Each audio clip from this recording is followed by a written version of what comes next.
All right, we're on. Epic. We are on. I feel like I should wear my glasses because now you're on the podcast. I fucking made it. Oi! Don't say that. You'll make me all nervous. Shit. It's been a long time coming, Jake. It has been. I'm frothing. Yeah. I didn't want to come over before. Like, I got nothing to talk about. So, we just give it a few years. And the more we delay it, like literally the more exciting shit we have to talk about. We do. I feel like, as I did with all the solo podcasts, I could just rant to a camera by myself for 3 hours straight just about what's happening like this month, and I would still have shit to talk about. Yeah. Well, I feel the exact opposite today. I was driving over here going, I feel a little bit underprepared because normally the last, I don't know, however many podcasts, I'd either have something, I'd have an agenda. Like I would hope out of this conversation, I want people to take this away. I don't have that today. Yeah. Or I was in your seat and I'm like, oh, here's the 10 questions I really need to drive this conversation to. Well, I don't have that either. So I'm just in the back seat. I'm passenger princess today. Dude, I welcome it. Thanks. Well, we catch up, I would say on average at least once a fortnight. And every time it's like for good, like we plan for an hour and it turns into 2.5 hours. It's never been an hour. Yeah, no. We plan. And every time it's like, I literally have to go. Yeah. Well, it's either our phones are blowing up or one of us have an idea and it's like, get the fuck out of here. Let's go do that. I need to go to my whiteboard. I'll be back. Yeah. My brain just melted. No, it's pretty wild that, so I was trying to, obviously in preparation for this, I was trying to like put a bit of it initially started with like, who are you and what do you do? And it's like, obviously in the business world, you're a business owner, you're a creator, you're a creative. And the list does go on with you. You do so many things. And I think like how this is kind of contextual to me is like we started hanging out at the dark room, which is... It feels like a different life for me. Yeah, 100%. It feels like a different life for me. It's been like, that was before Black Ink was anything, and I was working at iLuca. It was before you started, literally anything, anything at all. And I'd, come in on my days off and we'd spend hours on Shock Mansion and scrolling. Just Lots of scrolling. God damn, dude. And then that's how the friendship started with Craig as well. Totally. Like it was just this other cool dude who was hanging out at your shop all the time. I'm like, so my name's Jake, by the way. And everyone was kind of tattooed and into similar things. Yeah, yeah. Oh, you're into motorbikes? Fuck, that's weird.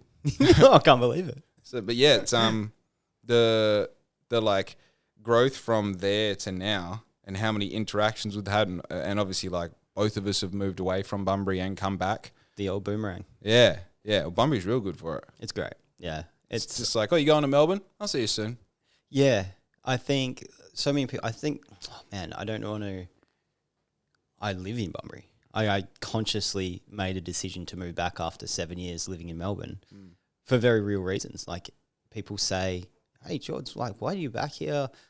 What do you miss? All those sorts of things. But Madison and I, my wife, you can't compare it. It's two different lives. And I almost feel like I fucked around with like a little apprenticeship here. This is like how in my head, I fucked around. I learned some things. I messed up a lot in business life, and I'm happy to dive into anything there.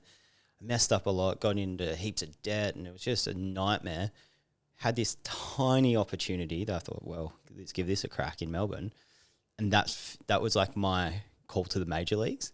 All of a sudden I was in rooms like doing deals and growing a business there with people that are way out of my pay grade. Yep. Like I felt like the biggest imposter for so long, to the point where, who was it? Somebody, one of the clients, I don't want to kind of name drop, a big client, was like, George, you're like the corporate chameleon.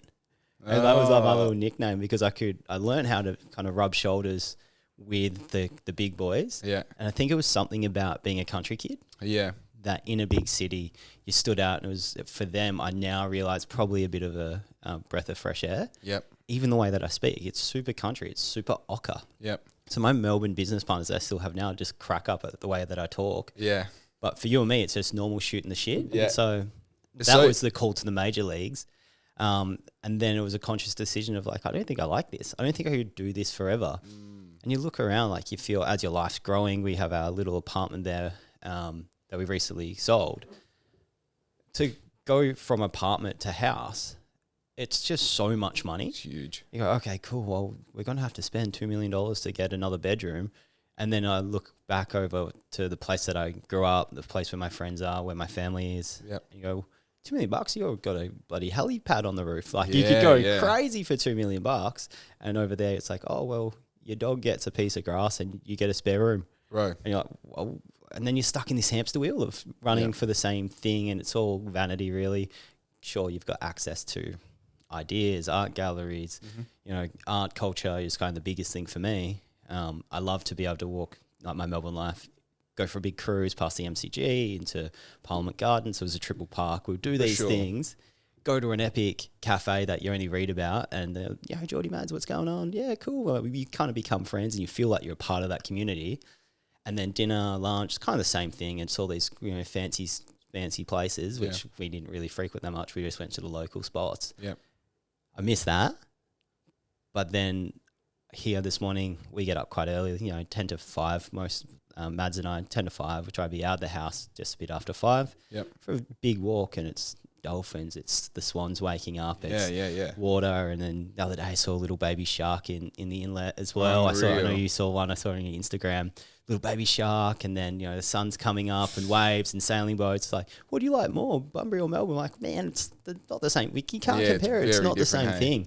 But that back to the boomerang, people do leave and come back, and I think it's great. And it's about when you come back, bringing something to add value to the town to increase like the hype. So people go, oh, I want to move there. Like people say that about Byron Bay or you know, Margaret River to some extent. Probably more Dunsborough, I'd say now. I think Bunbury's got that real like heaven complex. We have good weather. The beaches are literally like picturesque. Pick a day of the week, you'll find a dolphin. Most of the time you're going to go somewhere and say, hey, you going, to a stranger, and they're going to say it back. You know, it's like the biggest thing, sorry, you're just like sparing my memory. It's quite nostalgic, is when we first moved to Melbourne, we were doing our morning walks. It was like a bit of a routine that we've had. Oh, kind of, actually not always, I lie. We were total sloths for a long time. Now, that came into place really during COVID. Like, we had an hour to get out of our prison cell, which was our apartment, which is 47 square meters, like tiny. It's like smaller than this room here. Yeah. We'd go for a walk, and you'd walk past someone, morning, you know, from the Bunbury, morning, how are you? Yeah, good, mate. You know, you don't know them, but you've seen them around. I'd see the same fucking people every morning in Melbourne and give them a smile or a nod. Nothing. Like, they don't look at you. And when we first moved, we must have been like Croc Dundee, you know, in the scene in LA. He's got his crocodile at the bar. That's what massive knife on the belt. We're just like, what morning? You fucking weirdo. You get it. You know, there's that not culture, that community in small town is so sick, and we shouldn't take it for granted. Dude, I think even going to Perth for a weekend, you realise like Bunbury is still quite a small town. It's weird though, because like when you're in a small town, you try and escape it. Even walking down the street, you do the like, oh, I went to school with that dude, but I'm not going to say hello. Obviously, you reach a certain age, you just like, what's up, dude? Keep moving. But then when you go to Perth and you get real, like, especially like seeing like what drugs do to like the like homeless, basically. Like you see like real homelessness, you see real like rudeness, you see real arrogance, and you're like, oh, I just want to go back to Bunbury and be nice to everyone. Yeah, you know, like I really, really like that, and I think like one big thing I'm very conscious of right now is and not float my own boat, but like I have people tell me you can't leave Bunbury. You know, you're a real asset to Bunbury because of the community stuff and this and that. It's like, oh, very cool. Dude, I think someone like you are an asset to Bunbury. I consider myself so lucky to have someone, and I've told you this before, you're like a few steps, I don't know how many steps ahead of me in business, but every time I go to you with something, you're like, why don't we look at it from this perspective? If you considered this, why don't we try this, and this? It's like, oh and this person's in Bunbury. Not only can I call you up, I can ride past your place and be like, Geordie, I've got a problem. You know? Yeah. Well, thanks, man. I'll go now. Yeah. That's all you need today. Just give me the clip. Dude, that comes from, I don't know if it's I think that's vulnerability, and it's a two-way street.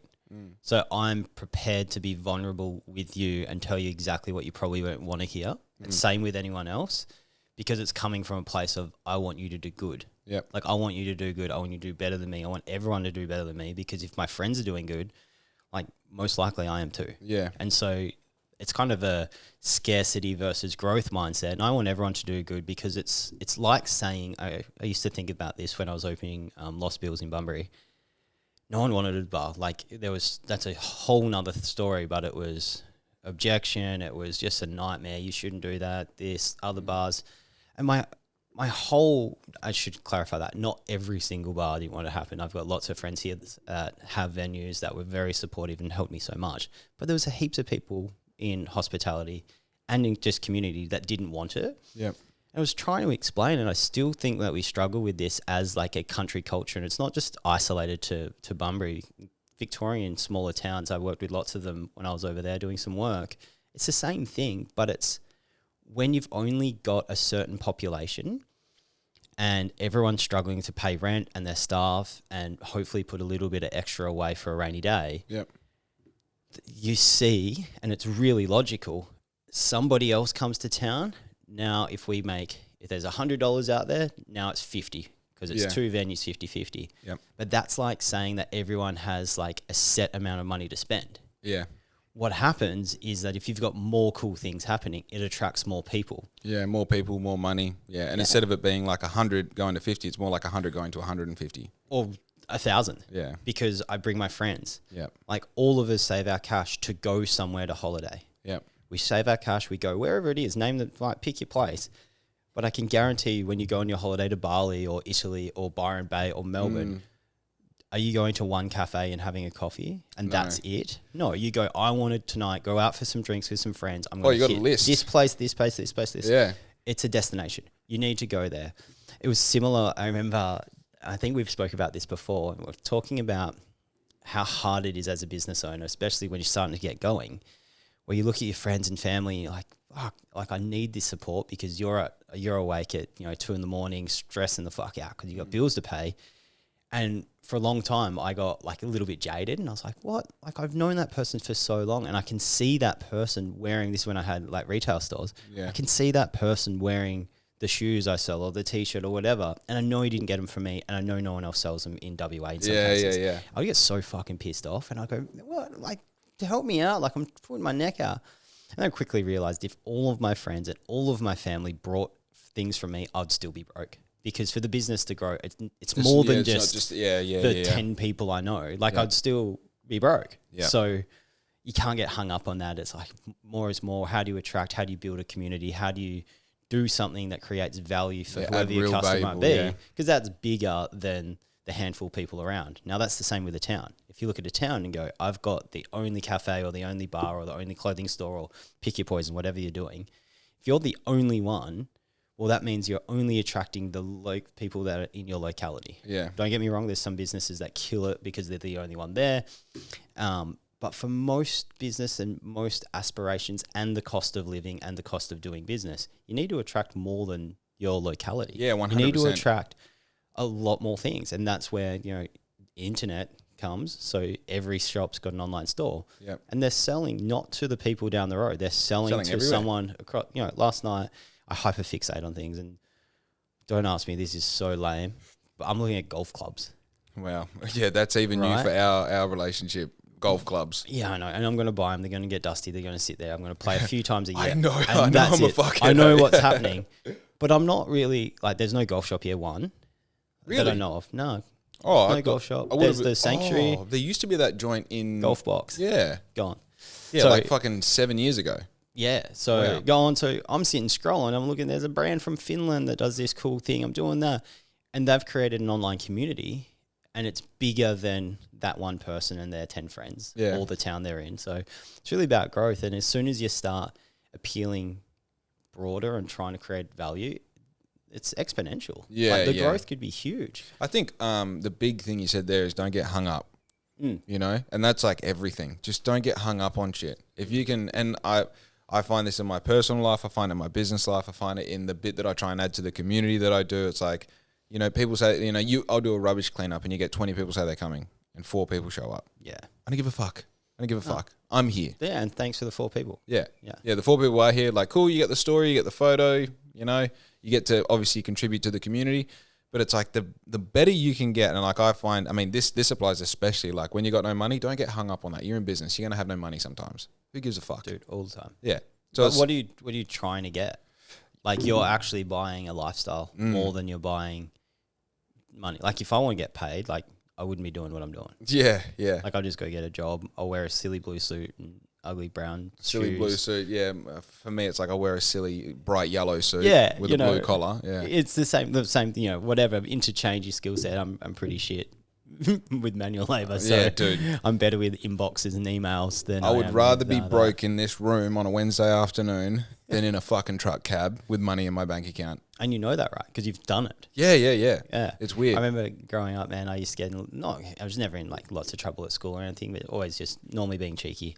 If I got in trouble at school, mum and dad got called on school holidays or whenever the next day off was, I would have to go and labour for dad. My dad's a bricklayer, stonemason. Like my nonna was a stonemason, concrete. Oh, really? Yeah, and so that was the life. So my punishment was labouring. So I was like mixing mud and like moving bricks around. Okay. And it stuck with me. It's probably like my dad said, like, see, use your brains, not your back. Yep. Like, and that was my punishment. And he was always building houses, like, you know, around town, like miles. Yeah, your dad is literally made of concrete, though. He's hard. Yeah. Yeah, and then I'd be there pushing like mud around and helping and doing shit in the sun, watching my friends at the beach, and that really stuck with me. Going, bro, I watched my dad work like a fucking animal, and I was like, I bet you I can work harder than him. Yeah, what's that? You know, and this is the thing. Like, it's crazy now. I'm in a position where, you know, like we've talked about this before. I'll just drive around to his place 8 o'clock in the morning with a couple of coffees, and be like, oh, what's going on? Like, we're having coffee.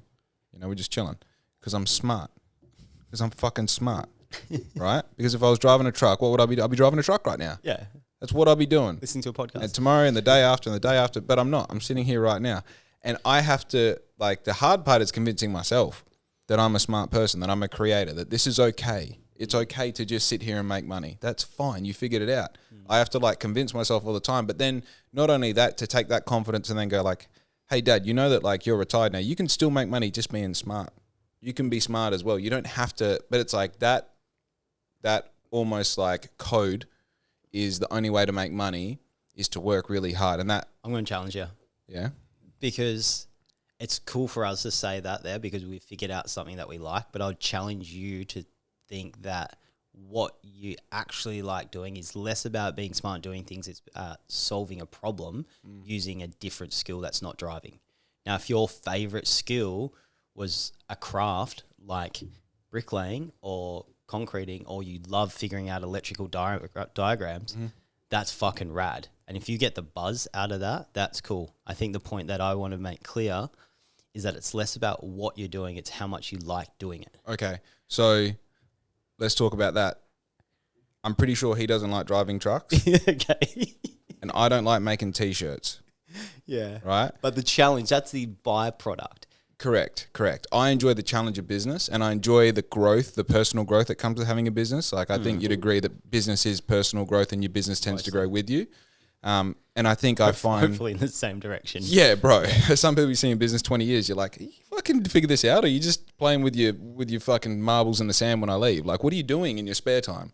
But I think the big thing with like, and obviously like we're delving into my situation with Dad, and without, you know, Dad's been retired he had a business that did really well for 10 years, went back to truck driving, did that for about 6 years, and now he's like, you would call it retired. He doesn't work.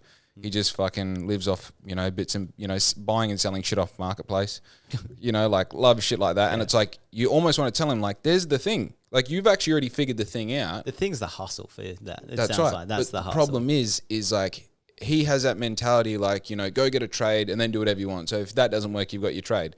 Bro, I let my high risk license lapse. If they said you've got to go drive a truck for 6 weeks to keep your truck license, fuck the truck license, bro.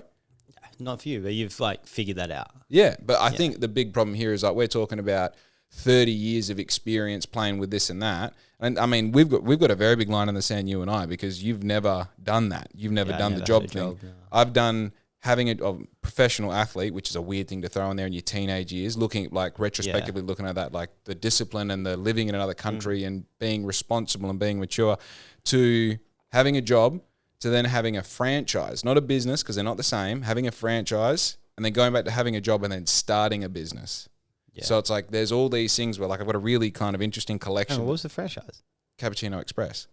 Is that a franchise? Yeah. Oh, I didn't realize. So then I bought that with the one remaining year of the 4-year contract. Gotcha. They just transferred the name. Okay, yeah. And then went independent and called it. So everything was the same physically, but I behind the scenes had a contract that was lapsed and then rebranding it and which that was the birth of Black Ink. Yeah. Which who would have fucking guessed? I got to ask, where's Black Ink name come from? I don't think I've ever asked you. So I was, it was really cool because I would have been 21, 22 at the time, and had this friends group where we would just like literally, I think every night we'd wait for, it was me, dude, it was Mark Papalia. Oh, yeah. Yeah, so him, his missus, and their friend Ruby, who I also dated for a little bit, but we weren't, I don't think Madison's cousin.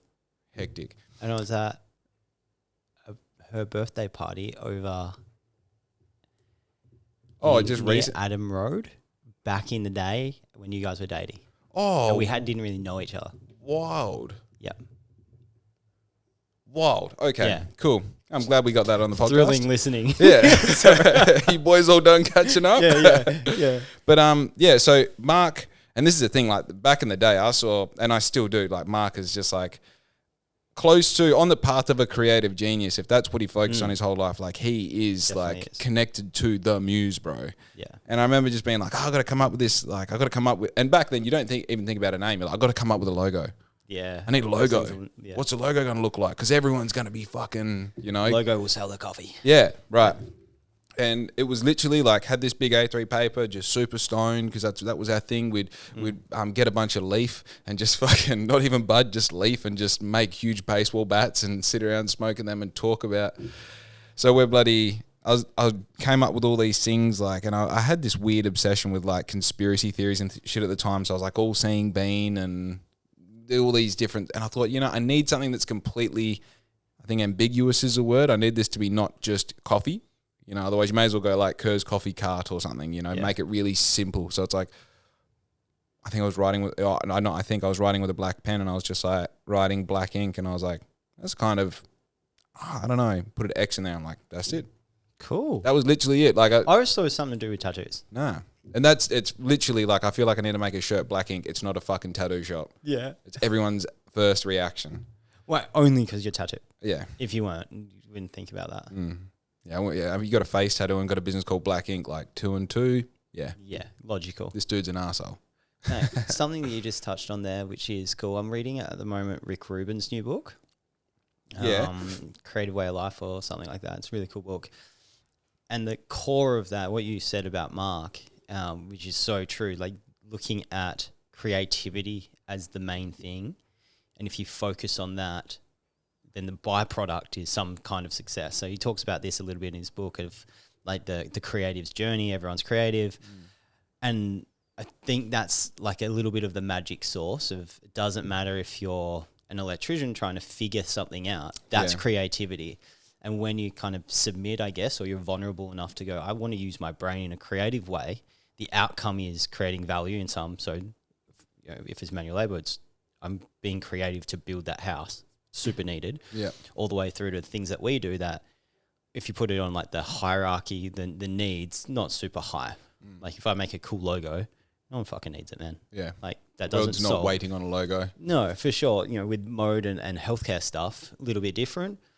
But if you look at what you do more of as a creative, as like a medium for your art, or what you do is the medium rather, and you treat it like art, I think that's far greater than creating a business. It's when you look at something and go, how can I make money, as opposed to how do I create value for whoever my clientele might be, and what would they want? When you start thinking about them more, which is all we're talking about now, is customer experience. Yep. Like that's all we're talking about. Is people often forget who they're doing the thing for because you're too busy trying to pay your bills, and you'll look down the road and go, okay, I can do this, and it's going to make me more money. And you spend all this time doing it, but no one fucking wants it.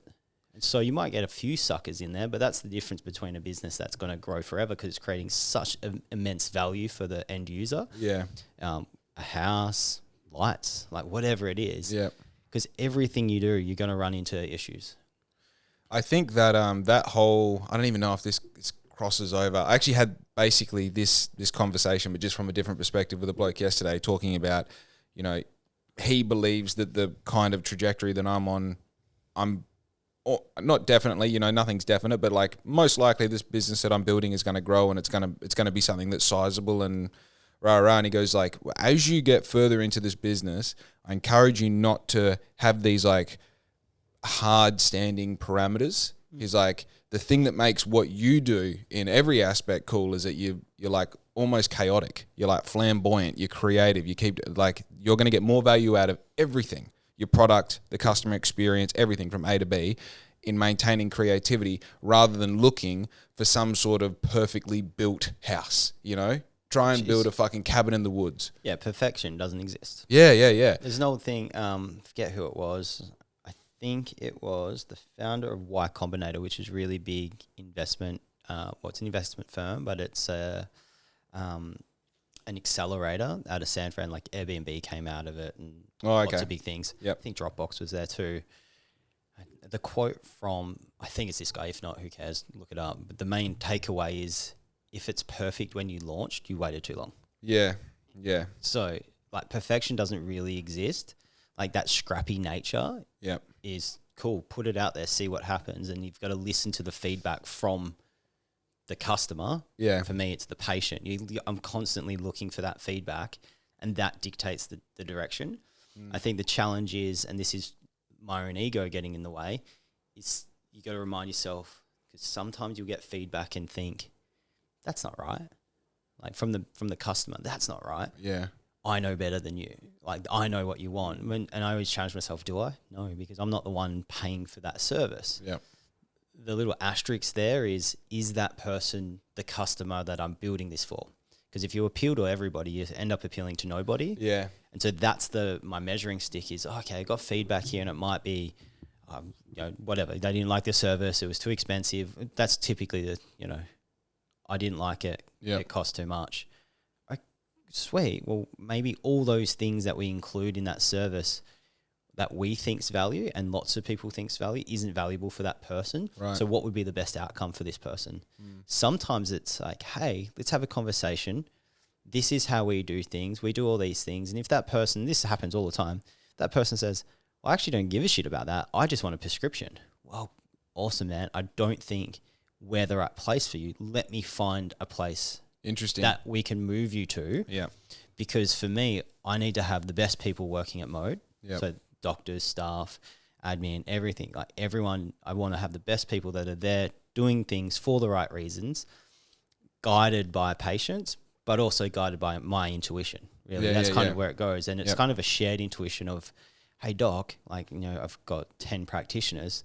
Like, hey, we're going in this direction. What do you think? Oh my God, that'd be so good. I've never been able to do that. And I'm getting that feedback from doctors. And I know if I can bottle the energy and the excitement that they have to do good medical work, then the outcome for the patient's going to be good. Happy doctor, happy patient. That's like really the motto.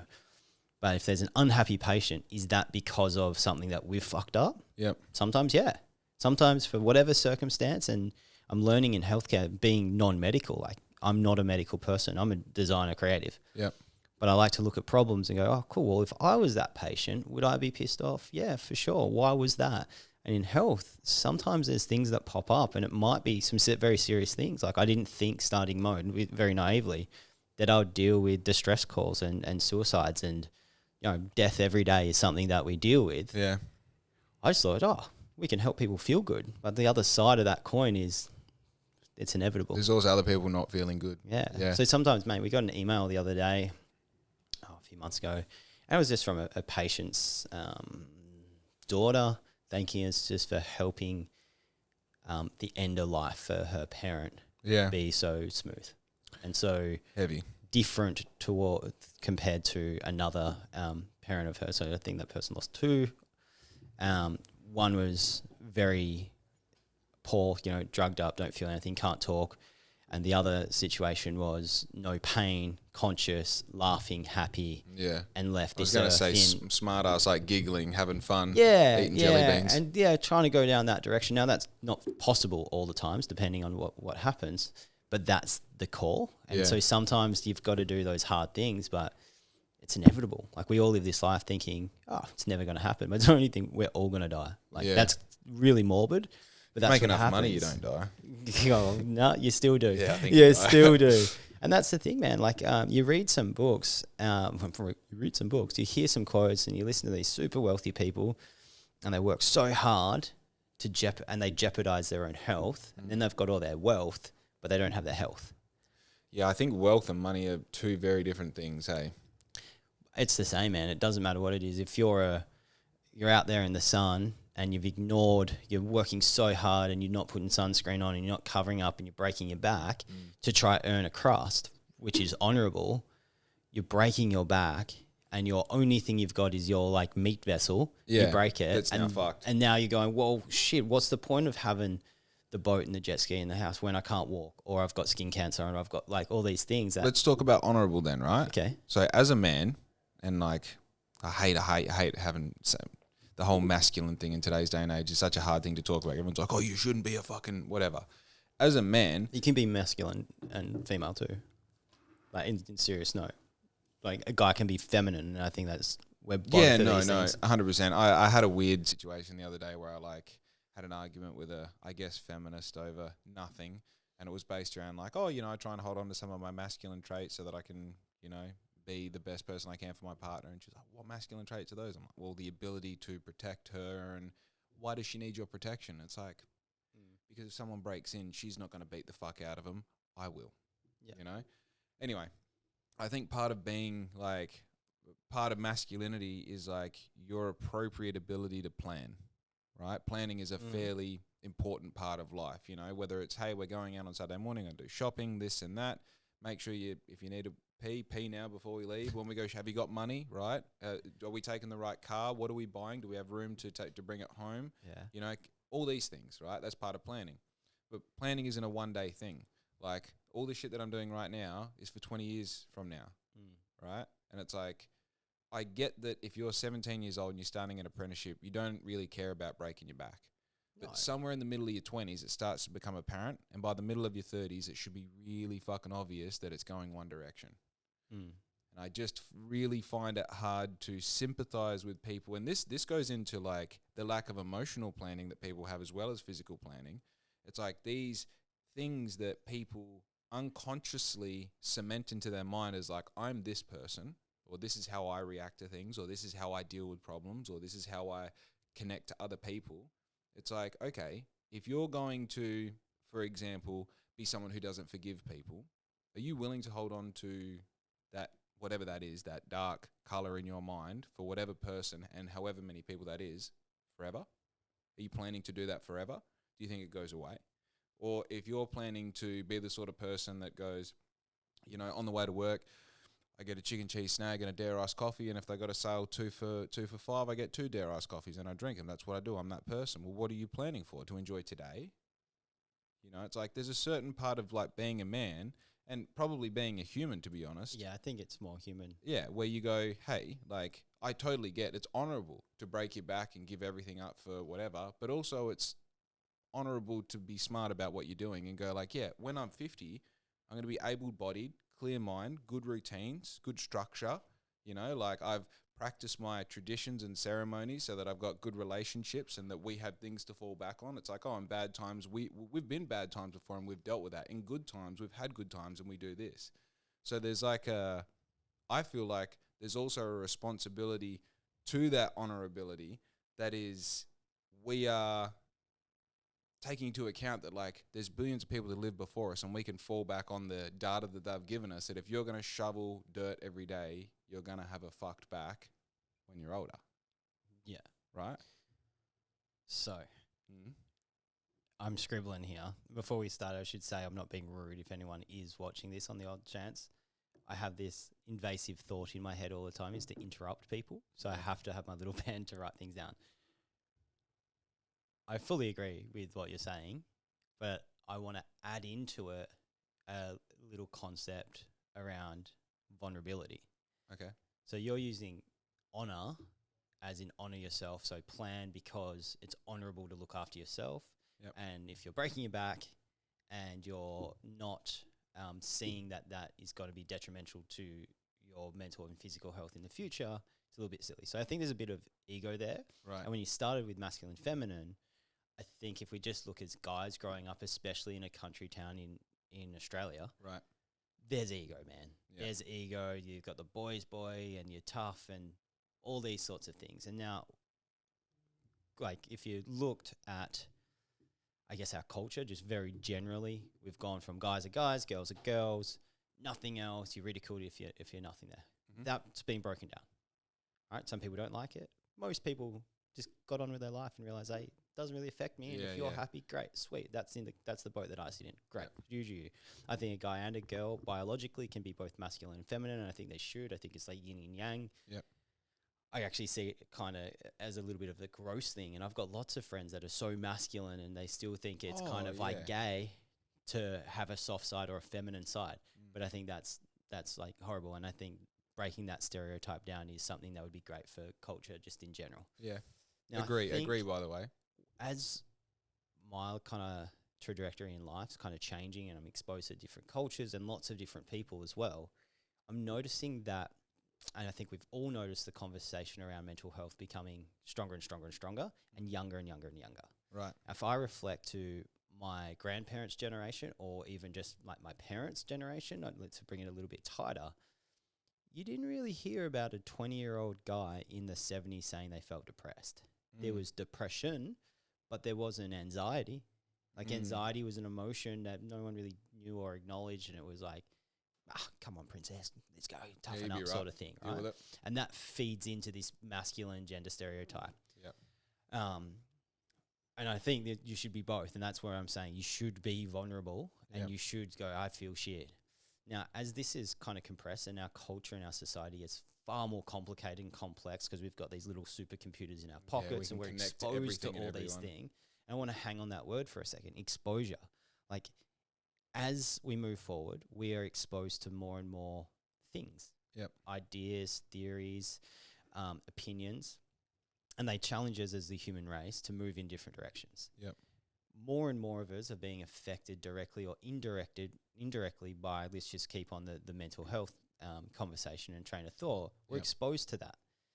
Now, if you look at age, that was something that happened in, PTSD was probably the first time people heard this. Older thing, and someone got PTSD, so post-traumatic stress disorder, from Vietnam. I think that became common across movies.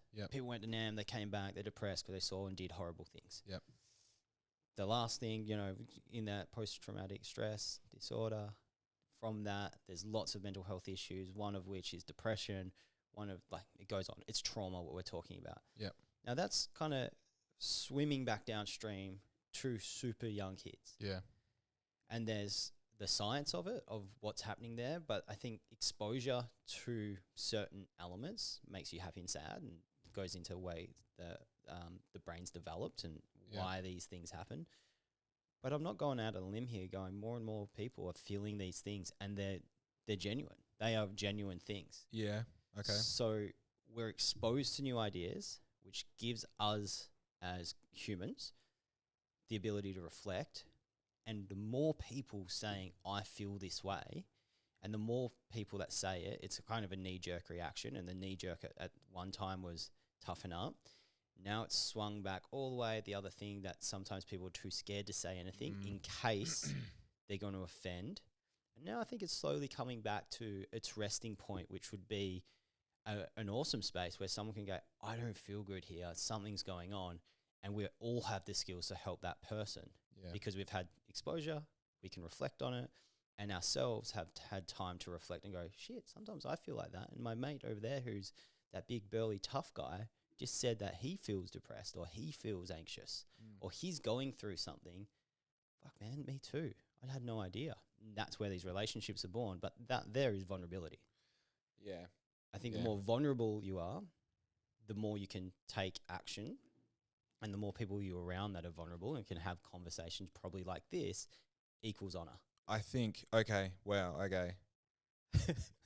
So it kind of goes a long way. Yeah.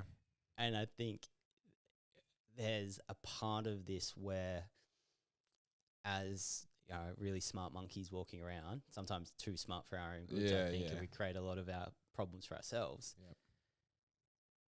We need that time to go, hey, ego, shut the fuck up for a sec. It's not about me here. It's not about me being perceived in a certain way.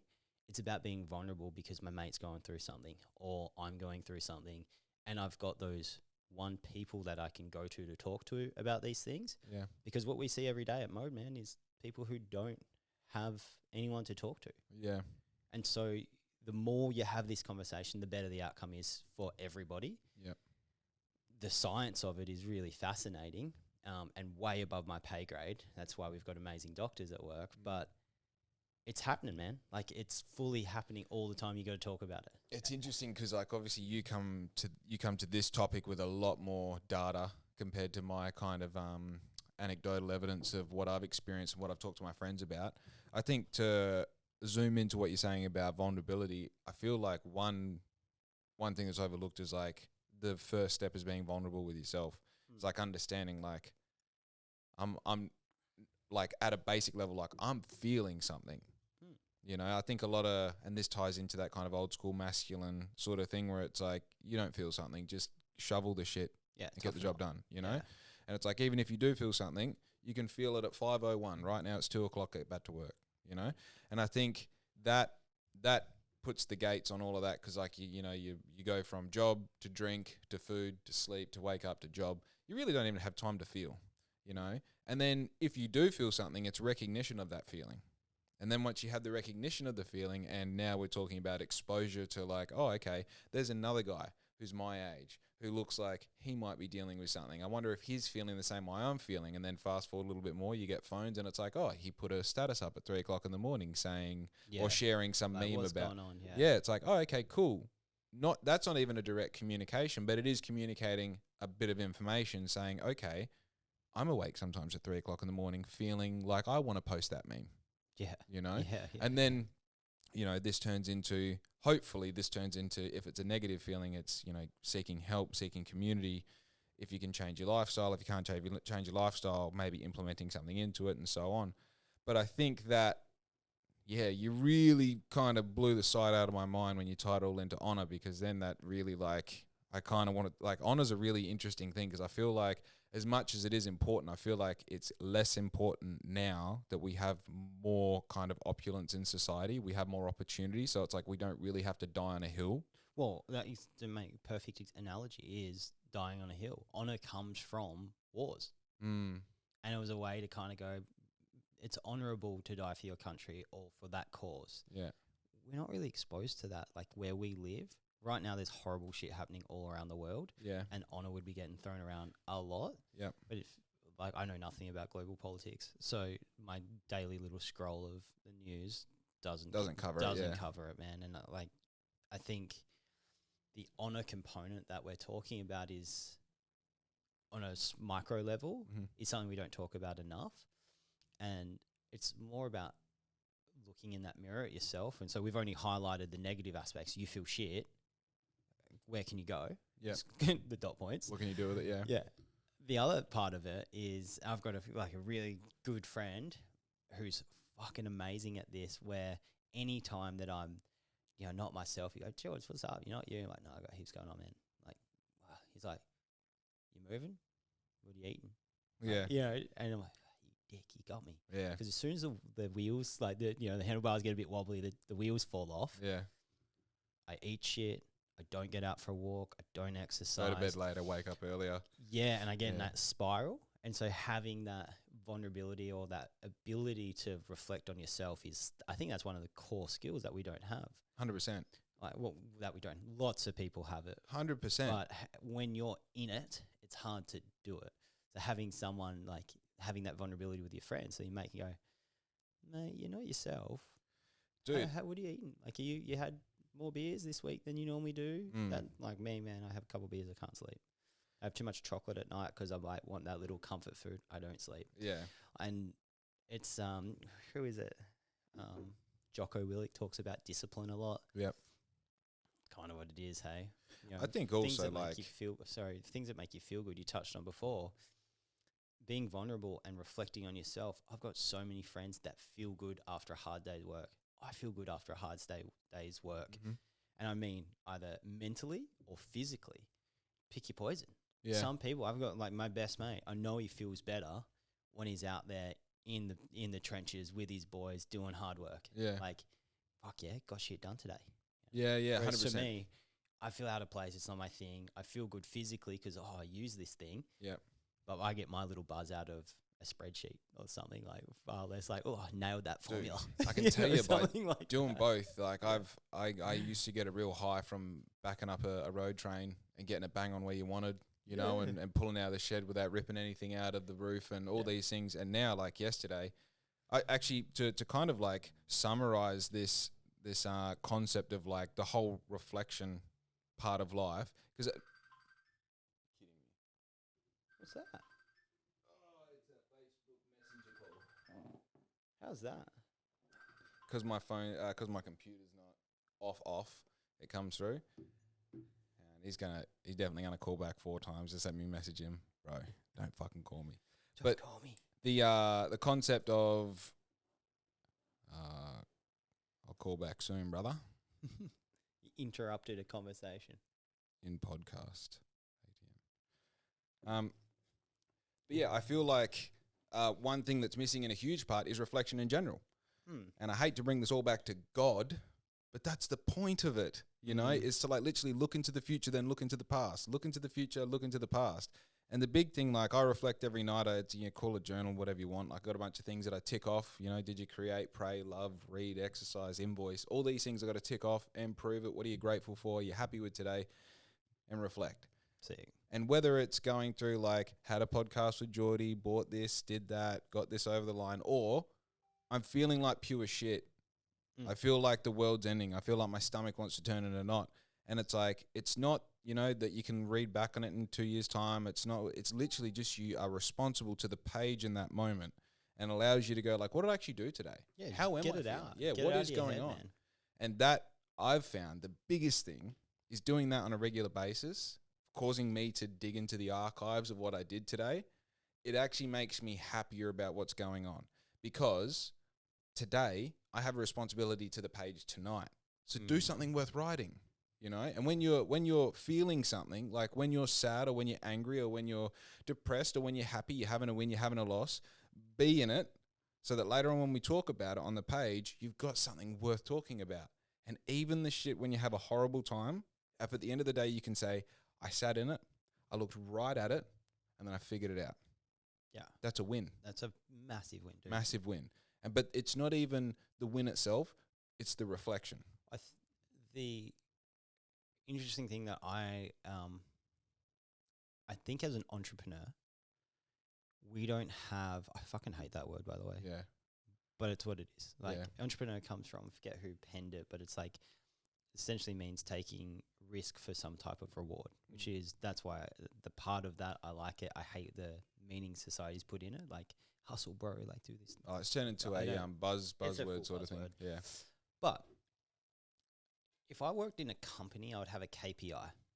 I would know my job description. I would know what my KPI is, and I would be assessed on that. So the time I need to take for reflection is nilch. It's nothing, because I went to work. My job was answer phone, reply to emails, land a sale, go home. Yep. Or it was rock up on time, clean the bar, pour beers, clean the toilets, go home. Yeah. Like, whatever your job is, you know what you're doing. Yep. That reflection, I think somebody who's on a quest to try figure something out for themselves, for maybe the measuring stick is monetary. Like, let's not ignore that's the whole point why people take risk. But that should be the byproduct of creating value. Yeah. That's when people like us need to reflect and need to write things down. And like I go through these Moleskine books that are down here, like they're going out of fashion. Like, I found the book I like the color of the paper, I like my pen. Yeah. I remove variables. Like, I've got very simple decisions to be made. Yep. I don't change it. I made the decision once. That's the pen, that's the book. Yeah. Most of my things are black t-shirts. I got like 10 of these same shirts. It's all because I need to have space in my brain to reflect, and whatever the process it is on that daily reflection, or for me, I actually have an annual reflection. So I'll tell you a little bit about what I do, and Madison does it as well. My daily is before I leave work, I've got my to-do list for tomorrow. Yep. And that came from waking up at 3 a.m. going, tax, that email, what am I going to do about this? What am I going to be able to do that? And it was all, I remember laying in bed, like semi-lucid dreaming, thinking about okay, that invoice, how am I going to do that? Well, and I'm like doing maths in my head. You're almost doing the task without doing it. The fucking task, man. And so then I got a little black notebook. Color is irrelevant. A little notebook that was on my side table, and I would learn, for me to get back to sleep, I need to get this down. So in the morning, oh, that's right.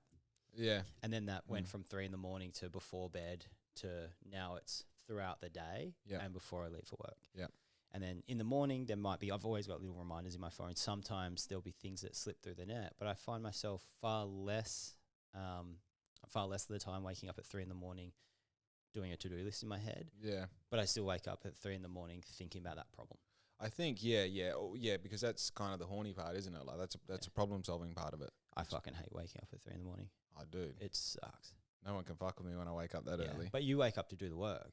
Yeah, I wake up and lay there and stare at the ceiling. Yeah, so I'm very similar to what you do. Like part of the reflection, like sounds like I'm making up as I go along now, but before I do the reflection, it's like, right, everything that I didn't get to today, that's not a problem. I put a blue line because black is what needs to be done, blue is what is done, and red is what's really significant. So on my table, I got a blue and a black pen, and that's everything. So I look at it, right, it's done. So everything that's black and doesn't have something next to it, I point it to the next page. I add that to the top of the page, and it's like, cool. I don't have to. The book knows. I don't need to worry about the book knows. Yeah, you know. So I think having that, and also we're in a really weird kind of open range being entrepreneurs, where like literally our days change every single day. The problems change, the dynamic changes, the people who we communicate with changes, the amount of money we spend, everything changes all the time. So you kind of have to have this thing. I think something that I want to like drive home though is I knew that I hated driving trucks because when I would write, because I've been creative writing essentially my whole adult life, I would talk about a life outside of driving trucks. You know, sometimes I would write stories about myself as this world-renowned author who had like this escapism. Right. You know, and you know the thing I wasn't talking about? Driving trucks. Driving trucks. Yeah, no. It doesn't matter how well I backed up that road train and got that dirt exactly where I wanted it. Truth be told, I don't give a fuck about that. Yeah. You know, and I felt satisfied at the end of the day. I got 5 trips in. I moved 150 tons worth of mineral sand. I cleaned the truck. Had a good handover. I was home a little bit early, all the rest. Same sort of satisfaction I get from yesterday, which was, like on Friday, hit a really big goal. And as I said before, like got the overdraft for the business, like massive like feeling of like, wow, now a financial institution recognizes me as someone who makes enough money to lend money to me. Which is bloody hard. Getting a bank to... That's nuts. Yeah. That's nuts. And even got grilled on the phone like, hey, how come you've only got this many BAS statements and rah. And it's like, oh, because I'm bootstrapping. I've only just registered for JED, this and that. Yeah. You know, like just haven't been able to have that conversation. Very similar feeling to like, I just got a trailer, 2 trailers and a dolly backed into a shed around a corner, you know? Dude, I want to say like, if somebody's listening to this and they are in a truck going, fuck up, Jake, I like driving trucks. Or, fuck this guy, I hate driving trucks, but I can't go and do what you do. I've got a mortgage, I've got kids in school, I've got a wife, whatever it is, husband, wife. I say? Die with honor. No. All right. I get it. Cool. Sometimes you have to do the unnecessary, or not the unnecessary. Sometimes you have to do the necessary, drive the truck, to fund the other thing.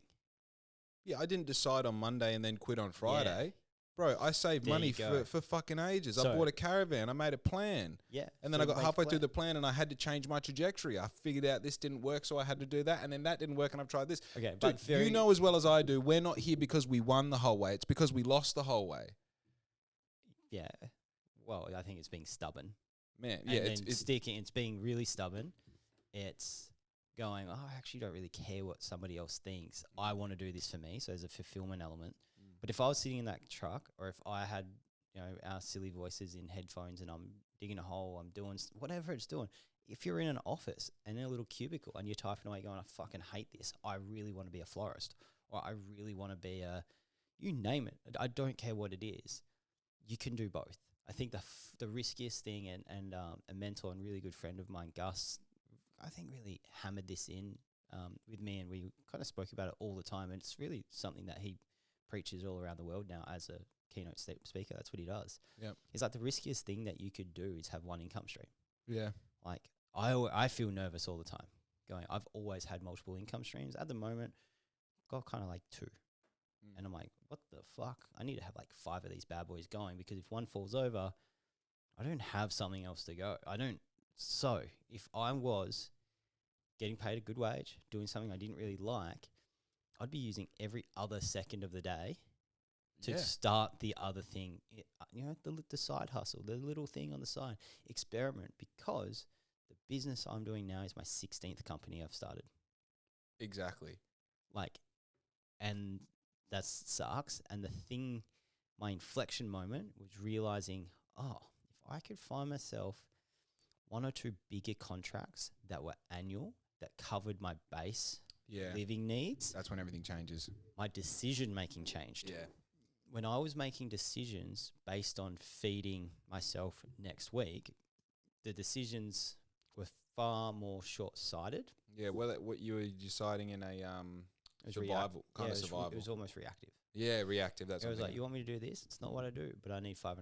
Yeah, I'll do that. Mm. Hey, geez, quick, let's do that. 3 months time. Okay, I'll take that risk. I'll do that. It's going to cost 10 grand, but I might make 12. $2 grand sick. Let's do it. Now I'd look at some of those decisions and go, well, silly. But if you didn't do what you did, you would be where you are. Yeah. I think there's just smarter ways of doing it than the way that I did it personally. But I could only figure that out by doing it. And I'm sure people along the way have gone, George, why don't you just do this, mate? And then you could do that on the side. And I went, you didn't know what you're talking about, mate. But now with reflection, I can go, I see what they were saying. But this is the millionaire who goes like, if I had to make it all back, I could now do it in a 10th of the time because I have all the experience. Yeah. To go back to your original point, I think the big thing is, and I had to have this moment with myself as an employee of a company when I was driving trucks and doing this, and like I've done mining and flying flat and all that.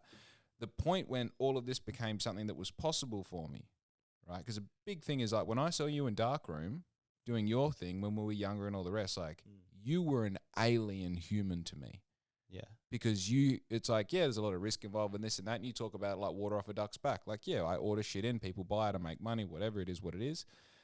When I was driving trucks, I had to have a full moment where it's like, I, Jake, give you, Jake, permission to be a fucking weapon. Yeah, to want everything, to go give it a shot, to figure it out. And like, at the time I was like, but I've got this, car loan that I've got and I want to do this and I want to travel. And obviously I don't have any real dependency as far as a mortgage and kids and all that goes. So I admit I did start in a place where I hadn't made any shitty decisions yet.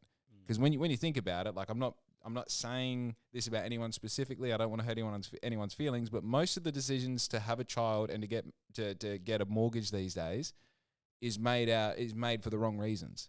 A lot of people are doing it to fucking fill the gap of a problem in a relationship. And then they get to a point where they're like, and I know this isn't everyone, I'm just saying most people go like, maybe it's even worse. They have a kid and now they're paying child support, and it's like, I've got all these reasons why I shouldn't do it. It's but the first thing that you need to do before you address anything is give yourself permission to go like, I could not just be rich, but I could be so fucking wealthy that nothing matters. Now, the secondary point behind that is you have to play this game as if your life depends on it, because it does. Because if you keep going, I've got a mortgage and, I hate this job, but I've got to do it to make ends meet. As I said, die with honor on that hill, a silent man. Because you're going to be here in 10 years' time. You're going to be here in screaming on that hill. 20 years' time, 30 years' time, 50 years' time, because you keep on coming up with excuses. I get it why you can't do it. Start telling me why you can do it. If you can figure out why you can do it, and if you give yourself permission to chase that that's when life starts. Agree. We're talking about risk. Mm-hmm. I think what gets caught up in here. So you mentioned debt, mortgage, all those sorts of things. I think sometimes we, especially as like dudes our age and a bit older, where we live, all the rest of it, we do get caught up with the keeping up with the Joneses and like, I need that other thing. Yeah. Let me get the bigger car, the bigger wheels, the bigger boat, the whatever it is. Oh, the house, I definitely need 5 bedrooms. Well, there's 2 of you, man. Like, exactly. Cool. That concept and that life is totally legit and some people love it and it's sick. It's awesome. Mm-hmm. And I think that's necessary. Not everyone is built to start a business. Yeah. There's I do forget that. So not everyone should do this. I think everyone likes the idea of, oh, geez, how good would it be? Own a business, cruise around. Be your own boss. Be your own boss. It's pretty lonely. Yeah. And it fucking sucks most of the time. And you're going to have more losses than wins. You got to sacrifice a lot of things. If you're willing to do those things, then it might be for you. But I'm going to be the first person to tell you, hey, dude, and I've had this conversation with you. Hey, man, like more recently, I'm not going to talk about specific times, but I was like, sure you want to buy that much stock? Let's do some math. Yeah. You know, hey, same with me. I didn't have a car for like, when I moved to Melbourne, dude, I had Lost Bills make a darkroom and my little design studio, and I just started an innovation consultancy in Melbourne with some big clients. Yeah. I moved there, had those things running. They were all income streams. Ended up selling all those businesses in Bunbury, except for I think one or two. Two I just closed because they sucked. I still didn't buy a car for nearly 2.5 years because I didn't want. Could I go get a loan? Yeah, not going to. Like, do I need one of those things right now? No. So I walked. I caught the tram. I did public transport, and this was with significant money going through the business. Yeah. Like enough to just go buy whatever car I wanted cash. Right. Not doing it because it was just, I needed that money somewhere else. So you need to sacrifice. You need to go, I'm going to postpone my happiness or that thing, which would give me like that fleeting moment of joy. Yeah. And a like, little bit more comfort or whatever it might be. Yeah. And so you got to realize that's a bit of, I think it's called hedonism. When you're always going to want the next thing, it's going to fulfill you for a hot second and be next. Yeah, but I mean, that is a skill of itself, being able to like retard hedonism long enough to realize that you don't need it. Yeah. You know what I mean? Like since this is like my, never stops, does it? Man, busy man. Fuck. That's the next whale. No, I've waited long enough to get you on the pod. He can wait. I think that delaying hedonism for just long enough that you don't need it is a skill in itself, in that like I'm on my 3rd pair of Vans. Yeah, wild. Since I'm a sucker for shoes, dude, so I can't. But dude, I'm a sucker for Hot Wheels, you know, like I chose Hot Wheels because it was cheap enough for each individual one that you can justify spending $100 on 50 items, you know. Yeah. But I think the truth of it is, and you brought up, you know, keeping up with the Joneses before, like, sure, I get it, you know, neighbor's got Land Cruiser, he's got the Prado, he's got the Hilux and all this, but there is a certain point where you go like, well, that's cool what they got, but Nab's telling me that I've got fucking nothing. So I might just pay attention. Dodgy lender reckons I can get the car and the boat. He said I make just enough to make the minimum repayment over 17 years. 1% interest for... Babe, imagine. Mate, we're really good at convincing ourselves that we need things. I am the best. I'm so good at buying shit I don't need. But it came from a long time of buying nothing and buying shit. I'm like, oh, fuck, I felt good for a day now, whatever. Yeah. I think the core of the story is what we do is risky. Yeah. You need to sacrifice a lot. My 2 best mates went to Canada and lived there for, like, I think all up about 5 years. Yep. And I was literally going to darkroom in Victoria Street, Bunbury, sitting there, getting videos from them snowboarding and doing all this cool shit. Yeah. Going, what am I doing? What the fuck am I doing? Why aren't I with my mates? Yeah. Like, why aren't I out there doing those things?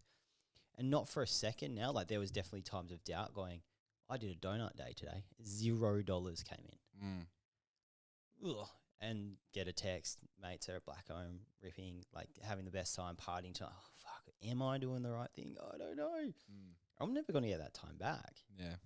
But at that time, and still now, I knew that I wanted to do something kind of long term, and it's relevant sacrifice. Like, those dudes did an apprenticeship and they sacrificed. They were an apprenticeship on no money. Yeah. And you do that to become a tradesman, to get paid more.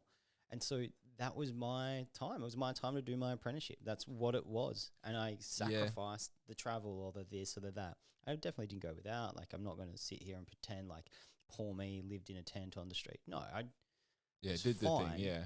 But I didn't make any money. I think my first 3 tax returns with the business, so I've only worked for myself. My first 3 tax returns were about 18 to 19,000. First 3,000. That's how much I made a year. Oh, I was going to say turnover. What the fuck are you doing? No. Like, I think first year turnover was like 650. Yeah. but it was all just like the worst business model in the world where Yeah. everything just got reinvested. Yeah, Profit it's like margin this was much so cream. small. Yeah, And then I figured out that cash flow, holy shit, this runway is just going down, down, down, down, down. yeah, And that little cream, like, man, there was nights I'd sleep on the couch in the store. There's, all sorts of stuff. I was lucky enough. Mum and dad were around town. Go get food from their house. Yeah. That sort of stuff. I lived with them. I moved in. I moved out. All Yeah. those sorts of things. So anyone who's like, if I was to do it again, so rather than like, hey, if you're out listening, if I was to do it again, I'd probably find that job that I could do fuck all that and have the bandwidth, time, space to do my little thing sneaky on the side. yeah, So that my base, food, shelter, little bills are covered without me having to think about it. And then anything else that was profit that I didn't spend, I wouldn't go buy a jet ski. I would go, okay, I'm going to put that into that piece of equipment or that thing I need for work or my skill or invest in myself. I got some friends that are around town, and I remember like Brent Spooner, who's LJ Hooker, Bunbury, Collie, Bustleton. the Brent Spooner. The Brent. He used to come in darkroom the same time you were coming in. He worked at, I think it was like El Colorado or Worsley. It was super into his share trading, and he would like do his shift work. Then he would like share trade and figure that out. And I'm sure he won some, lost some. Like it's just the nature of the game. And then I remember he was like, man, I think I'm going to do my real estate license thing. I went, cool. And so then on his off days, hopefully I'm not butchering his story, but I'm pretty sure it was go shift work. And then on his 4 days off, he was at Summit Realty. Learning from Greg there. And so you sacrifice, and there's no right or wrong way to do it. What is wrong or disheartening if you're a younger person is that you jump on TikTok and Instagram and some dude made a dropship account and now he's got his Bugatti. And you're like, oh, business is easy. And it sucks you into thinking that that's what it's like. That's an outlier, and I don't know how much of that's real. Yeah, don't even know if that one's real. And man, to be honest, if I go a little bit more, I guess, macro on it, do you want that? No. I think the question for me is like, if it all goes, so something I remind myself, if it all goes to shit, I'd love to just go somewhere and go surfing. Like I'm more than happy to just I need my laptop, I need a bit of internet, I'll go back to design life. I'd happily just build websites, logos, brands, go back into creative direction. Sweet. I'd do that. I'd live in some island somewhere and drinking eat rice, coffee, eating bananas, and go surf. That's what I'd love to. So worst case scenario is pretty fucking good. Yep. That's what I think is pretty cool because that's what keeps me fulfilled and happy. Best case scenario goes in a different direction, of course. Best case scenario, have a garage full of Porsches. Oh, so yeah. You only drive one at a time too. I'll figure out a way to drive them all at once. Like Watch me. I got all the time to figure it out too. I think that the other question is like, what's wealth? There's lots of studies on this, and I know that happiness does increase between 75,000 and 100,000. Just cost of living, and that number slides as inflation goes. Yep. So the more our money devalues, the more you need. Yep. Our bills increase. So there would be stats that would be that 30,000. But let's just scale it today. 75,000. If your mortgage repayment is 50,000 a year, 25's tight, man. Another 25 on top of that just doubled your spending money. Yeah.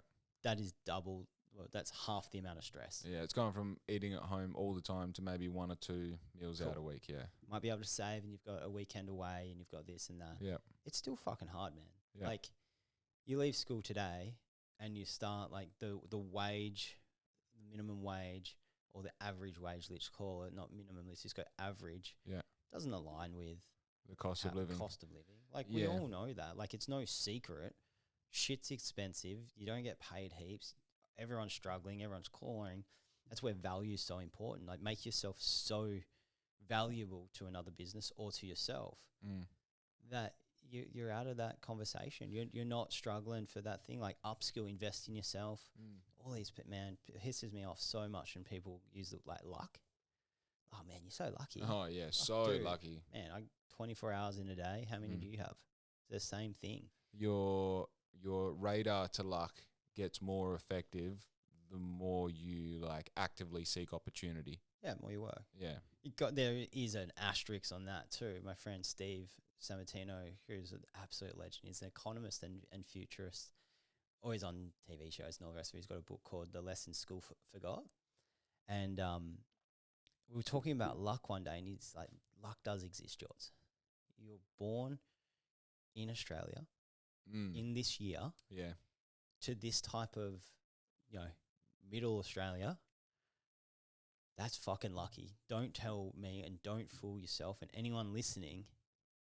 One, you're listening to this on an iPhone with an internet connection with probably some AirPods in your ears, or if you're a wacko, you've got your Air Max Pro vision goggles on. Oh, yeah. I thought you were going the other way to wired headphones. We're pretty lucky, right? Yeah. Like, that is luck. So our environmental circumstances, even just by listening to this, puts us all in the same category. Yeah.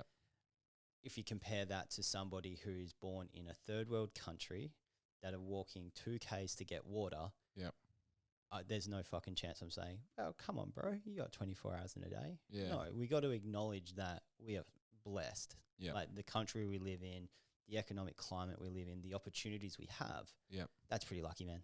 Like, you can't ignore that. I understand that, like, as a foundational thing, yes, we do live in a good time period. You know, I was born in 92, which means kind of the first 15 years that there was no real exposure to screens outside of TV. And then the second 15, like once my neuroplasticity kind of slowed down but was still there, I got exposure to things, so I understand how that works, so I can manipulate screens and keyboards to generate wealth and things like that. I appreciate the asterisks, but I also think that the people that are saying to me, oh, you seem to have good luck, it's like they're in the same category. You have the same foundation as I. No, they're the same category. Yeah. Sorry if that wasn't clear. We're in the same category. Yeah, the general, like the bigger picture is, fuck yeah, so lucky. Live in Bunbury. My parents are alive. I haven't had any significant loss my whole life. Like, there are so many ways to call myself lucky. But I also know that I get better at wheelies the more I do them. Yeah. That's really important. And you got to put the reps in. That is literally like put the reps runs on the board. That's what. That's where luck starts happening. Like, fuck, you just hit a home run. It's like, yeah, because I've been hitting balls my whole life. I mean, I think there's self-awareness there as well. Like, there needs to be a certain level of self-awareness, and maybe this comes from circling back to the start mental health kind of conversation is, well, we need time to reflect, and we need to have that time to be honest with ourselves and go, man, he's pretty good at wheelies. Why am I good at wheelies? Well, fuck, man, you don't even have a bike. Yeah. You know, like, how many times have you fallen off? A shit time. You know, it's a pretty perfect analogy. Something that's, you do it, you don't, and the more you do it, the better you get at it. Dude, I feel and like at any time you can still stack it. Yeah. At any time. Doesn't matter how good you are. It's a great analogy because I started learning wheelies like 3 years ago. Like, I'm 31 and I just learned how to do wheelies. Do you know how fucking silly that is? Yeah. But it's great because it's literally like, dude, if you want to be good at wheelies, you can just go get the bike today. Whatever bike. It's got 2 wheels and a brake. That's all you need. Go pull the front wheel up. Didn't work? Do it again. Didn't work? Do it again. That's the mantra. Yeah. You know? Start on grass. Yeah. Yeah. I'd reckon. Like, I'm using it as an analogy, but the start on grass is you're in another job. Do your side hustle. Yeah. If you fuck off, it's a soft landing. The opposite. So this is where people think, you keep wheelies. Wow, business. Geez, look at that person. Elon Musk, he's fucking killing it and he's a bit of a weirdo. I could do that. I'm going to quit my well-paying job. I'm going to go buy a Harley and rip a wheelie first time at 110 Ks on the highway. Yeah. That's the equivalent in my head. Like, bro, dude, chill. Yeah. You got to learn on grass first, or just like, hey man, do you have a bike? Let's start those things. Yeah. It's kind of the same as running a marathon. You don't just go and run a marathon. There's freaks, there's outliers. Oh my God, so-and-so just did it. Well, yeah, cool. Most people start by putting their shoes on. Yeah. Then they walk around the block. Yeah. And they jog, and then they might do a 5K, then a 10, and they get hooked, and they learn about nutrition and water, and they do a couple of 21s, and they're doing average of 50 a week, and all those sorts of things, and eventually 42. Yeah. Bloody hard thing to do. Really hard thing to do. The people who go out and just do it, you hear, oh, what a freak show. He or she did it. Not many of them go do it again. Yeah. Because we only hear about oh my God, they did it. Somehow they stuck the landing. Holy shit, they got the whole way. Yeah. But then they had a month, potentially a lifetime of injury from it. Yeah. They tore meniscus. They did this and that, and that is exactly mirroring. Pardon me. That's exactly mirroring that analogy of the dude or the example of the dude who started a drop shipping business 3 months ago and has a Bugatti now. Dude, starting a business is easy. Mm. Like, it is so easy. Oh, we could do it before the end of this podcast. Running a business is hard. Yeah. The bigger it gets, the harder it gets. Also, going back though, you were saying there was like 5 elements involved in running a business, like risk, this, that, the other, whatever it was. Anyway, I feel like what I've learned retrospectively looking at me in business is that I have I actually use my business as a vehicle, and I've kind of said this already, for personal growth. Mm-hmm. I get better at being a partner for Larissa the better I do in business. You know, my ability to walk into a room and to have the effect that I have on people and just be like, you know, I'm here for this, how are you, manners, general backwards and forwards, this and that. That comes from being able to do that in my personal life because I do it over and over and over in business, so much so that when I do it in personal, it's like, yeah, I can talk to people. I can maintain eye contact. I can project. I can listen. I can analyze what they're saying and respond, you know? And then in my personal life, you know, the whippersnipper stops working the other day. So instead of taking it to a repair shop or whatever you might do, or it's like, okay, can I fix it? Let's take it apart. Give it a crack. Is there a YouTube video? Yeah. Do I have the tools required? Do I know someone who's done this before? Can I call dad? I might take it to his place. So that problem solving that originated in business, like we have this problem, the printer's not working. Can I take it apart? Can I YouTube it? Can I do this? Can I refer to the manual? All these things that you kind of know subconsciously in the back of your mind, but for some reason don't put them into full play in real life. Your business kind of forces you to learn these things, to like, okay, the amount of risk that I took this time 2.5 years ago is this. Now, today I'm about to spend $10,600 of borrowed money on a concept that I've never done before. Let's go. Bro, everyone right now, do me a favor, cross everything, right? Because it's like I am literally stepping into the unknown here, and I have we need to talk about this off camera, but I don't have any guarantee that this money is going to do what I intend for it to do. So the risk has grown. Now, this might sound weird, but this correlates pretty nicely to I got engaged a month ago, which is a massive risk. You're betting your life and her life on this idea that what you've been doing for the past 5 years is going to keep going for another 40, 50 years, however long we live, not last. So, and that purely comes from like, well, yeah, I went from putting the littlest bit of my pinky on the chopping block to I'll put my nuts on there and be like, let's go. Yeah. Let's go. Fuck. No. Dude, you need some magnesium. This guy gets cramps so often. No, dude, it's only around you. He gets cramps, this dude. This is the second cramp in a week that I've seen. What's going on there, man? It's like an ex-girlfriend slipping into your DMs. Do you... Away from me. Do you get those often? No shit, that will be the second time I've had a cramp in fucking 5 years, I reckon. And the other time was having a coffee the other day. I reckon. You're dehydrated. You need some Maggie Glass, mate. Maggie Glass, Nate. Stretching. That fucked me, eh? Man. Oh, what point was I making? Who cares? You alright? Yeah, no, I'm good. I'm good. I'm super scared to sit back down, though. Might just spend a moment over here. You do you. Man, what you were talking about before, though, business, so you're talking about risk. First thing was risk. Yeah. Getting engaged, yeah, huge risk, but it also shows a commitment. Like, it shows a commitment of like, hey, I'm in for this. And my personal experience, it just gets better and easier. Yeah. You know, we've been married a year and a bit. It's like together nearly 12 years. Huge. So it's no surprise. Like the ring, no ring. I remember someone told me, it's less about the wedding. It's less about getting married. Like, you're already married. Like, nothing changed for me at all. Like, everything's the same.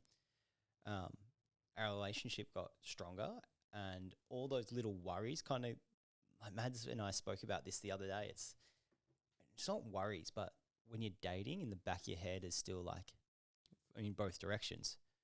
Well, like, is this us? Like, and should I be still like looking elsewhere or whatever? Yeah, so it shows that commitment to one another. Yeah. I said to you as well, for the guy popping the question, if the guy pops the question or whoever pops the question, yeah, for me, that was scarier, and that was the commitment than the wedding day. Wedding day was like the formalities. Yeah, it's almost kind of the fun part of it. Yeah, for me. But then for Madison, that was the scary part because she didn't know any of the planning and the saving and all the things that happened to then get a ring and then go, holy fuck, how am I going to ask this question? That there was scarier. And then the other party has the same thing leading into the wedding day. So that was that. It really showed a commitment. But the thing a friend said was, mate, it's the only time in your life that you can invite all the special people into one room to celebrate ceremony. You. Yeah. It's you. If you throw a party and it's like, hey, it's Sunday, come over and celebrate the love we have for each other. Yeah. Fuck off, you weirdos. Yeah. Right. It's one of those times. So that's the cool part. I think that's really cool. I think that was probably the initial like exciting part for me. I always preface it with like, this is not the main reason that I did it. This is one of many reasons that I did it. You know, primarily I love the girl. That's what's really important. Good start, mate. Yeah. Thank you. The other big thing was like the idea of like mum, dad, who like haven't been in the same room for 12 years or something. Them being in the same room, her parents being in the same room, her friends being there, my friends being there. Like at the very least, it sounds like a good party. Yeah. You know? And it's like when you then start to kind of, you know, boil that down to where its finest point, it's like that is the point of the ceremony. That ceremony, the point of that tradition is that, yes, we're getting everyone in the same room and we're saying, guess what? We're into each other. We're going to keep doing this. And everyone just gets to be happy about that. Yeah. You know? Everyone else is like, cool. Yeah. Good for you. Let's go hang out. Yeah. Let's go fucking eat good food and dance until we can't anymore. You know, and I think that part of it is super. That's just the most exciting thing to me. You know, I love the whole idea of just like getting to, and I think there's a cool thing about, you know, growing up is you get to a point where you're like, yeah, celebrating my love is a really exciting concept. And it's real. You know, it's more real than going to a festival and doing, you know, half a bucket full of bloody powders and whatnot and trying to recover from that for the next 6 weeks. Like, this is literally just a genuine thing where, like, how fun is this? How great is this? You know? Yeah. But so I want to say, one of the things Mads and I do, and this goes back to your journaling and note taking. So it's macro and micro goals. Our micro goals daily is me going, this is my to-do list for tomorrow. Yep. My to-do list for tomorrow is unashamedly to do with business. I need to do this because that means this. And then at the end of the quarter, it means business, and end of the year, hopefully goes to the goal. I don't even have to think about what my micro goals are because they're always aligning to my macro goals. Right. Now, every year, the week between Chrissy and New Year's, Mads and I have, we go to like a lunch together, get a bottle of wine, order some great food. Yeah. And we sit down and we have 3 pieces of paper each. And we just like grab a bottle, have a chat, and it's each piece of paper, or you can do it however you want, 3 sections on a piece of paper. It's not fucking complicated. Yep. What's your personal goals? What's your professional goals? And what's your couple goals? Right. And when I say goals, it doesn't have to be like, I want to achieve X. It could be things that you just want to focus on or things you want to do more of. So like a personal goal would be like, I want to paint more. I want to surf more. I want to do a surf trip with my friends. Things that are really important to me. Yeah. Professional goal. Okay, I want to get better at being a leader. I want to help my team feel more fulfilled and do whatever it is. Like, you know, whatever. I'm making some goals up. They're all mine. And then couple goals would be like, I want to spend more time together not talking about work. Yep. I want to make sure that we do a monthly no phone dinner. Yeah. Or whatever it is. Could be silly, could be big. And unashamedly for us, it's like there's some financial things in there. Like, I want to make sure that we have this much in savings, or want to upgrade that or do that. You know, hedonism creeps in, but at least we acknowledge it and we go, do we need that? Yeah. Do we want that? No. So that's our macro goals. So we do that as a couple. The longer we've been doing it as a couple, so we're cracking up this year. The first time we did it, it was really amazing as just 2 humans hanging out to go, oh, hang on, I'll show you my cards if you show me yours. Yeah. And at the start I was like, oh, I didn't realize that was important to you. I didn't give a fuck about that. Interesting. But now I know it's important for you. Yeah. And that Mads and I always clash because she'll go, I really want to buy this thing. And I'm like, yeah, cool. I know it's important to you, but I don't really give a fuck. Yeah. Like, that's not my thing. Cool. And same the other way. Like, I'll go, I really want to do this or buy that or achieve whatever it is. And she goes, really? Okay, cool. Now, if that was when we started this, which would have been probably 10 years ago. Yeah. The goals were the couple goals would have been kind of similar. Mm. The personal and professional were super separate. Yeah. Dude, this year was probably 10 minutes. Like, so it went from like a couple hours. Oh shit, what do I want to achieve? Putting that down on paper. Yeah, you got to commit. It's a hard thing to do. 100%. And just having that space to think about things, not on a, what's the time, got to get there. Oh shit, okay, do I have money for lunch? Yeah, those sorts of things. So now, this year, we went to market in Bunbury here, sat down. I reckon we were both done before half of our glass of wine. Wow. It would have been 5 minutes. Like, okay, cool, personal, professional, All right, cool. What do you got? Boom, boom, boom. They were all the same except for one or two. And there would have been like maybe 30 things. And it's so funny, like the more we do it, I'm sure there's going to be times where our goals will go separate and they come back together, but it's more the ability to know what your mate wants to do.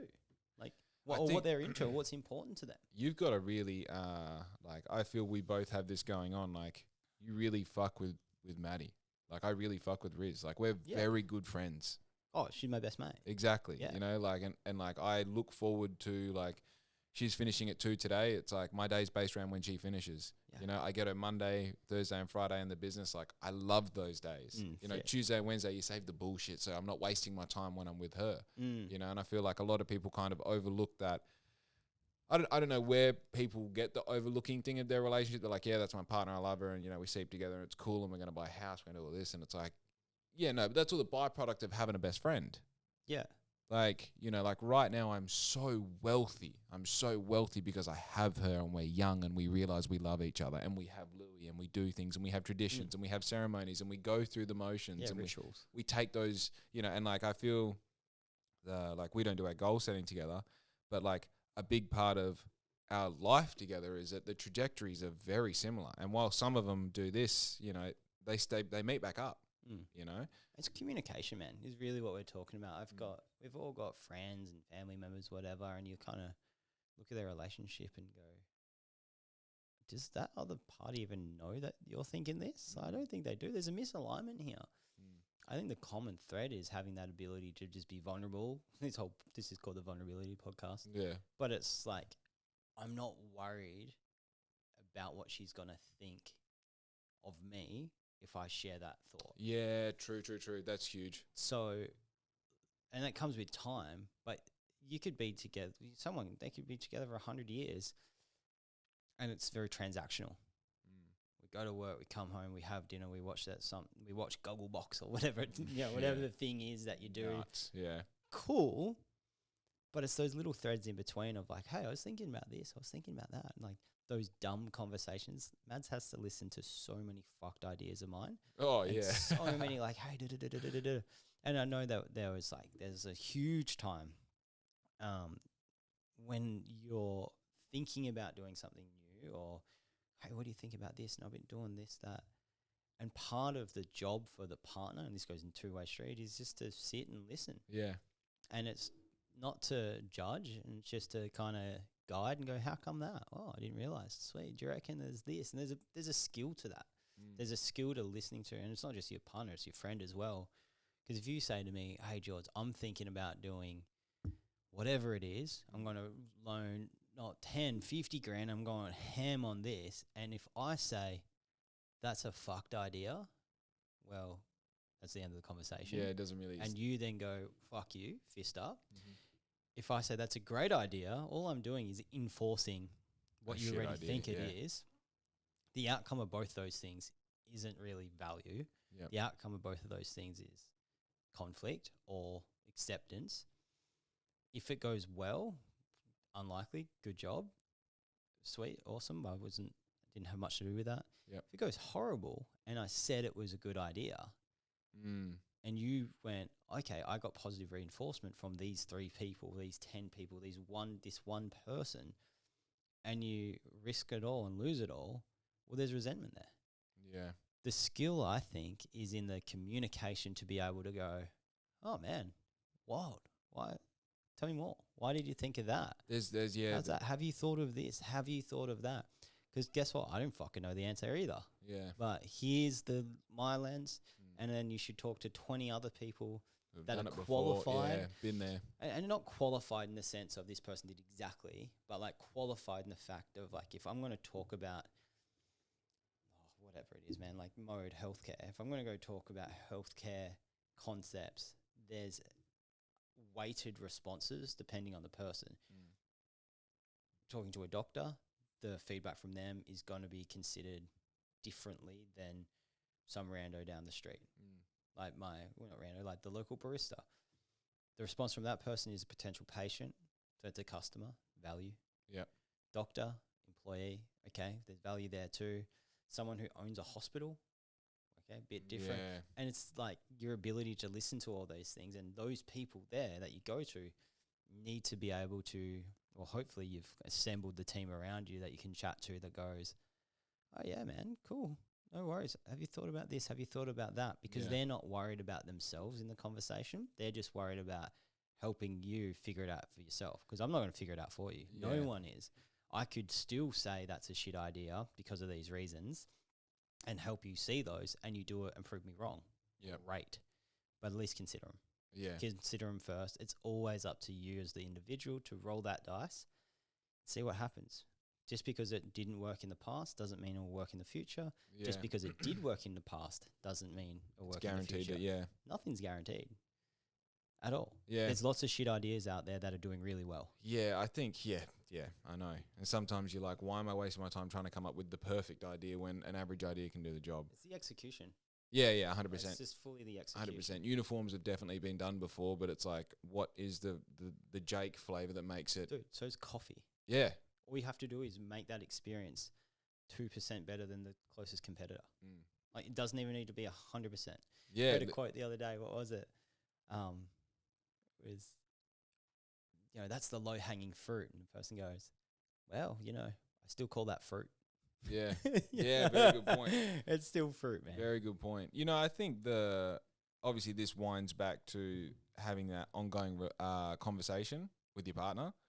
And I think like, I'm a very like silly person in my own, like, obviously business, but I guess I'm a silly person even in the little bit of character that I have in Black Ink. Like I like trying to fuck around with things, and Riz fucks around as well. We fuck around all the time, you know what I mean? Like we've got like so many inside jokes and personal jokes to the point that even when we're having, we're like resolving conflict, whatever that might be, like a different sort of ideas of how we should do something, or, how she perceives something compared to how I perceive something. It's like having those inside jokes to fall back on, where like in the middle of not an argument, but like a conversation. Breaks the tension. Yeah, I'll put on like a Russian accent and you get the smile and you're like, cool, we're on the same team.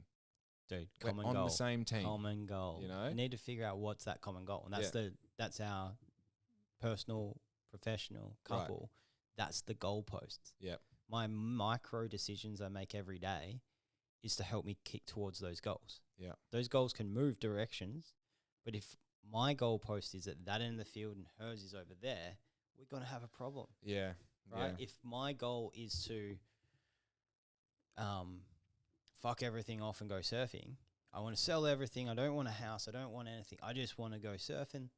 I don't care. I'm going to go on the dole. And that's my goalpost, and I'm actively working towards that. Yeah. And Mads is at the opposite end. It's never going to fucking work. Yeah, yeah. There needs to be, and that's those paths then that's going the paths, there. And that's natural too. Yep. Like I think all relationships, like romantic or platonic, like a friend, your mate, there are times where that might be the end. Oh, look, 100%. That might be the end because our goals are different, our values are different. We've grown apart. Which is fine. The the other perspective of you're the average of your 5 closest friends. Yeah. It's like literally, if you are aligning yourself with other people who have similar goals, it's going to be a lot easier to go on that path with them because you're going to be talking about the same things, facing the same problems, dealing with the same conflict, risk, blah, blah, blah. And it's like, I mean, this is what we have, like Geordie, I don't have money, or I'm trying to deal with this client, or we had a classic one just recently where I said, I'm having this particular situation with this particular client that I just don't know how to deal with. Here's how I think I should go about it. And you're like, fucking don't do that. Don't do that. Do not do that. Have you considered this? And even that conversation wasn't don't do that. It was, well, let's have a look if you dealt with it this way. What do you think happens there? And then all of a sudden it's like, it feels less of the teacher telling the student what to do, which I don't think is what we have. No. It's more just like, okay, I see your problem here. Let's talk about it. Yeah. Let's just literally get all the elements in front of us and go, what's important, right? We don't need to worry about that. These things, how do we get the best result out of that? Man, it's kind of perspective as well, because in that situation, and everyone would have a situation similar, where you're presented with some sort of conflict where you don't quite align with the other person that pissed you off. Like whatever it is, to take it out of this specific thing, is you running into something and you go, fuck this. Are you fucking serious? What's this person going on about? All your brain is doing is going into this reactive, primitive space, or it's your reptilian brain, which is fight or flight. And our reaction is fight or run away. You know, that's literally what our brain's doing. Yeah. With time and reflection, so you just pump the brakes. That's why if you're going to send a text to someone, don't do it late at night. Just hit snooze, wake up in the morning, maybe type that email with no one in the subject, the address bar. Make it a draft. Don't put anyone there. Type it out. Just wait. Someone doesn't need to get back. You know, the world's going to keep spinning. You don't need to reply straight away. Have time to think about it. And in that time when you're thinking about it, go, okay, if I was this other person, why am I reacting this way? What am I trying to get out of it? Yeah. Why is, like, what information that they have that I don't have, or that I have that they don't have? Yeah. And when it's less about you and it's more about the situation, you go, oh, hey, can I just chat about this, dude? Like, I'm trying to do this because I need to do this because they're the goalpost, right? Yeah. Are you kicking towards those two? No, man, mine are over here. I don't give a fuck about that. Yeah. Oh, dude, sweet. No problem, man. I'm not the guy for you. Hey, let me introduce you to this person or this. Whoever. Or we can pivot this situation. Like, oh, man. We get a goal both ways. I didn't realize, man. I didn't realize that that's your goal. Your goal is actually that. But for me to help you do that, I need these three things because my goal's over there. Yeah. It's that time of reflection. That's on a business transaction or a family, a friendship thing, like when you have a conflict with a mate. Yeah. It's like, well, man, what do you want to do? Well, fuck, I actually didn't give a shit about that. I just wanted to hang out with you and go fishing. Yeah. Oh, man, I thought it was about catching the biggest, baddest fish and going on this mission. Mate, I couldn't care if we were just sitting on the beach. Yeah, with handrails. You know, I don't care. Yeah. Like, I don't go fishing with my mate for the fish. Yeah.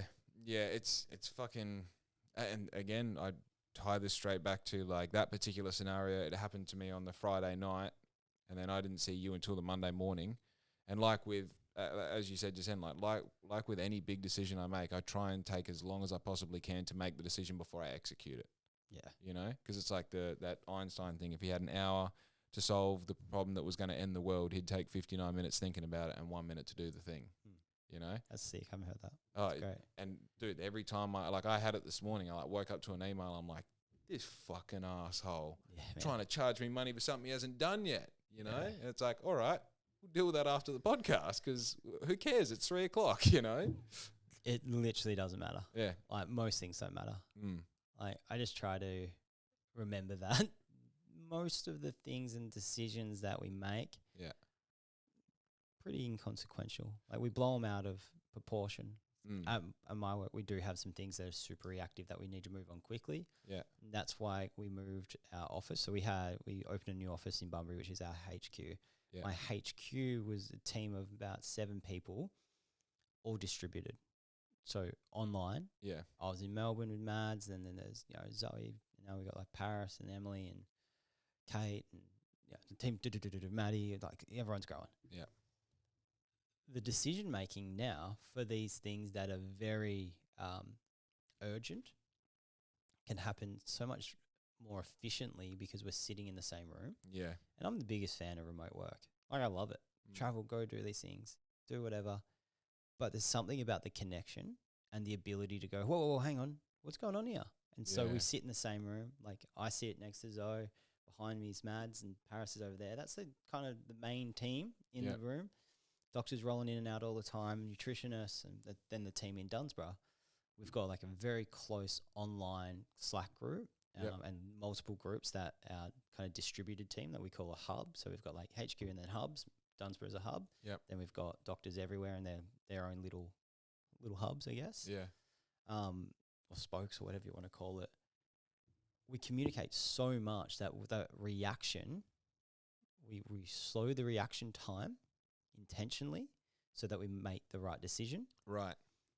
And that ability to just like swivel the chair and go, George, just want to bounce this off you. Oh yeah, cool, no worries. But everyone in that room needs to be in the mindset of like, best thing out of here is patient outcome. Yeah. What's the patient trying to do? A lot of the times, the questions we get asked and the things that we're getting pushed on is phrased from the client or the patient in a way that's misleading.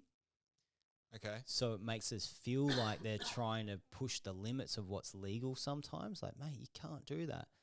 So, for instance, for something, we've got our clinic, we look after, pushing 10,000 people across the country. We've got our pharmacy arm in Melbourne that we deliver medication. Right. So everyone gets their medication delivered, which is a fucking nightmare, man. When we got thousands of packages moving around, thousands of packages moving around at any one time, we're trying to figure it out. And someone's calling, oh, where is it? I didn't have my tracking number. And you're like, mate, everyone got sent their tracking number. Have you checked it? Oh, I didn't check me. I was post-app. Oh, I didn't check my email. So there's a little bit of education there. Yeah.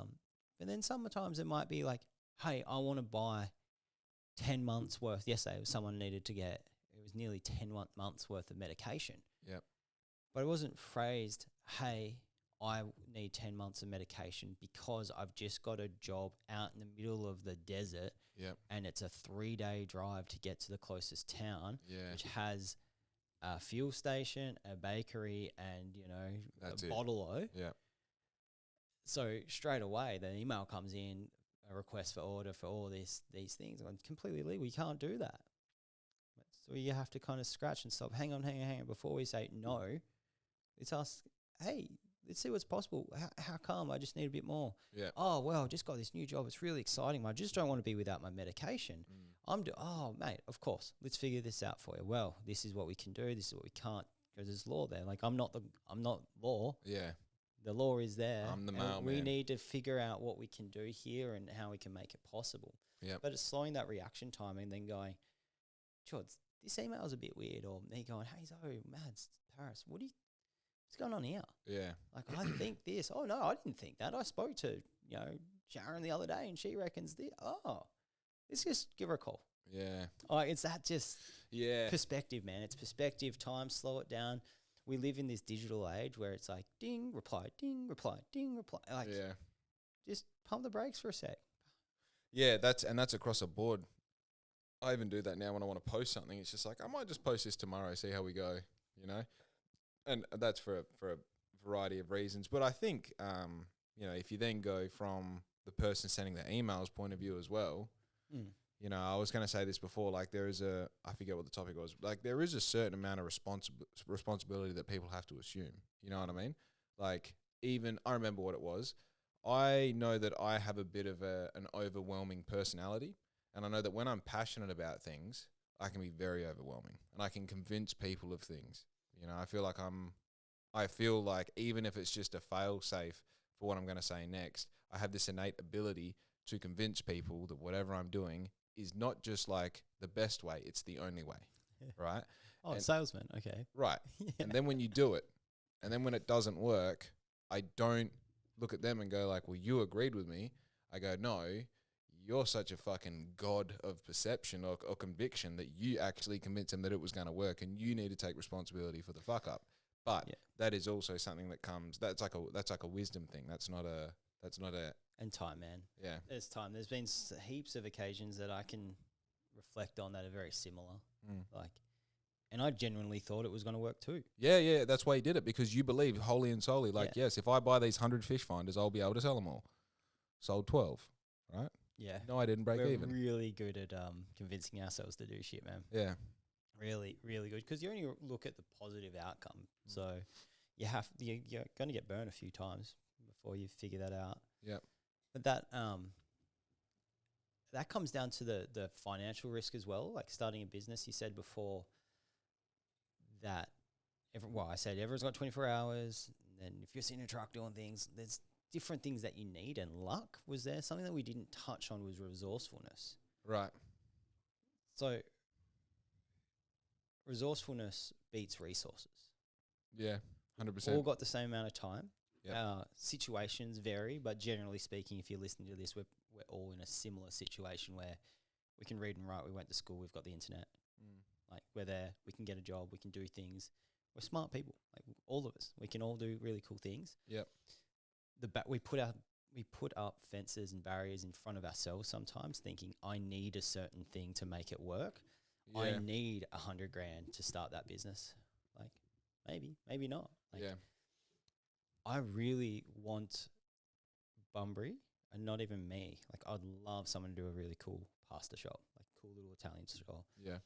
And I went down this direction. I was going to do this, man. Like I was really going to do a logo. Baby Romers was the name. All right. Baby Romers. Like, what was the tagline? Surely wordplay on pasta or... No, it was something like, you can't eat it here. Oh, okay. Okay. Yeah. Take it or leave it. You can't eat it here. Yeah. And I was trying to convince some people to jump in on with this, but there was like, no, to do it properly, you need to have the restaurant, the cafe, the big this, the big that, which is cool. That is one way of doing it.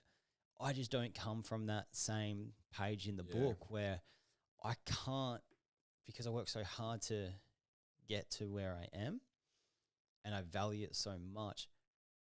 I don't think for anything I'm going to go risk loaning a hell of a lot of money to prove to myself it's a good idea. First, I want to prove that it's going to work.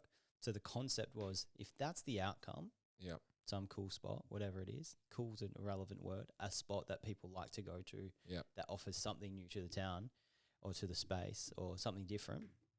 I wanted to just go, hey, Anthony, Benesse, you don't use your kitchen at night. Yeah. Any chance I can rent your kitchen between 5 p.m. and 10 p.m.? All right. It will be spotless before you come in. I just need a boiler and a couple of hot plates and it's just online. Yep.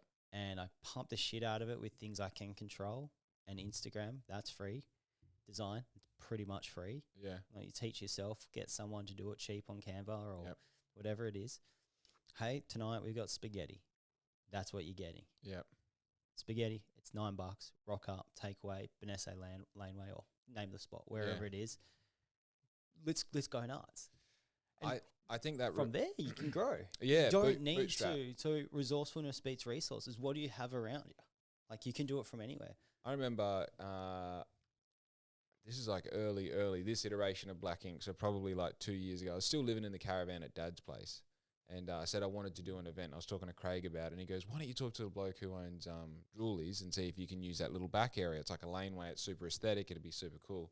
And I was like, I don't know. I don't see it, you know. And not that I didn't see it. I didn't see me going to the owner of Julie's and saying, hey, I've got a T-shirt business that's 15 minutes old. I'm thinking about doing this. Can I use your resources to do that, right? Now, fast forward to today, I would consider the owner of Julie's one of my fucking closest friends. Like we hang out all the time. We ride together. We party together. We'd like, if I've got a problem, you're like number one, he's number two. You know, like he's such a fucking legend. And if he didn't have $100,000 worth of pizza boxes in that area, I'd probably be operating out of it right now. Yeah. You know what I mean? Had I gone to him back then when it was empty, he would have been like, fuck yeah, go do it. How can I help? You know, like that's him. That's him in a nutshell. And I think about that all the time now where, you know, you're going to like, I'm putting together this on-site merch event thing that I'm doing. And like down to, I need a gazebo. Who do I know that has a gazebo? Not necessarily to borrow it, but like, hey, you've got a 6x3. Not many people have a 6x3. What problems do you face? Well, when you set it up, don't tie the legs to the ground. You tie the canopy to the ground because that's what wants to take off and takes the legs with it. Right. Note number one. Yeah. So when you tie it to the ground, what are you using? Well, if you get weight plates and cut a section down the center of them, you can kind of feed it on there and twist it around. It'll be better than the Note number two. Yeah. And all of a sudden, it's not just like, oh, okay, I'm doing this thing. I'll talk to someone smarter than me. It's like literally resourcefulness at its core is like, how can I break this down as many ways as possible? You know, and like that, like I need a registered kitchen. Do I go and rent a commercial space, buy all this shit, do a fit out, do all the bullshit, and pray that in 6 weeks' time I can sell enough fucking spaghetti to justify the whole lot? Probably not. No. The whole main street is full of registered kitchens. Who do I know? Who can I meet? For a night, for a pop-up, not forever. Yeah. People like boundaries, man. Like boundaries, parameters. Hey, I got an idea. let's do it for a night. Yeah. One night. Worst case, we have a good night. Best case, it turns into a night we do once a month. Yeah. Best case, we do it once a month for a few years, and then together we can open a spot. Yeah. Because we share the risk. Yeah. Or the other person goes, no, man, but I've got it there. I'm not there. I don't care. Give it a shot. For it. Yeah. It's relationships, man. But it's like you got to add value. You can't take. You got to kind of deposit into the bank before you can withdraw. Oh, bro, this is the thing. Like, do as much as you possibly can for free. People don't like hearing that because it's like, well, I'm trying to make money. It's like, I know, I'm trying to make money too. The more I give away for free, the more the universe gives me. Give before you get. Yeah, and also the concept as well as like I don't care about designing and I don't care about making shirts. I don't care about uniforms. I do care about understanding this pattern that seems to repeat itself in basically every business and every company. The pattern that repeats itself with every leader. The pattern that repeats itself with every innovator. It doesn't seem to matter what industry they're in. I mean, Elon Musk is a stereotypical but very valid example of this. He's in 3 different industries, like space travel, cars, and chips in your brain, and like payment systems, and the list goes on and on and on. And it's like, all right, so there is some sort of structure that applies to these things. And I'm learning it now with Outfit. Building systems, building processes. How do those processes tie into one another? How do those systems automate in the future? How can I do these things?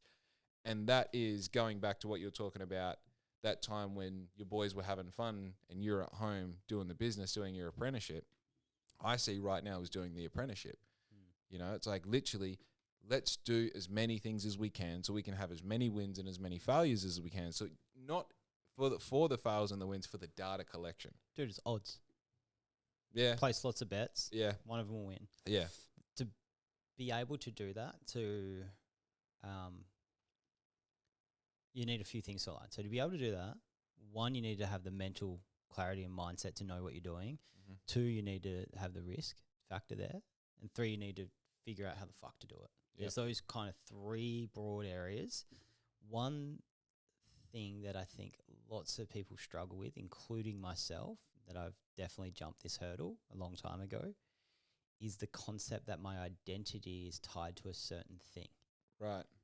So I remember, Darkroom, for anyone who doesn't know, was my first little attempt at a business. Did pretty cool. It was a nice first swing of the baseball bat. Failed, lost a heap of money, made some money, kind of grew and allowed me to do some other things. Yeah. But I could see the writing on. I was a bit of a glass ceiling, or maybe, it could have gone further. But at that time, environmentally, where I was, kind of mentally with my skill and what I had resource-wise, I just couldn't see it growing much further than where it was. Yep. And the writing was on the wall. This can't go on forever, and if it does, it's just a slow burn to bankruptcy. Yeah. Like that's kind of where I was going. Yeah. Maybe not, but that's at that time where I thought it was going. For me, I know it was such a hard thing to go, everyone knows me for that thing.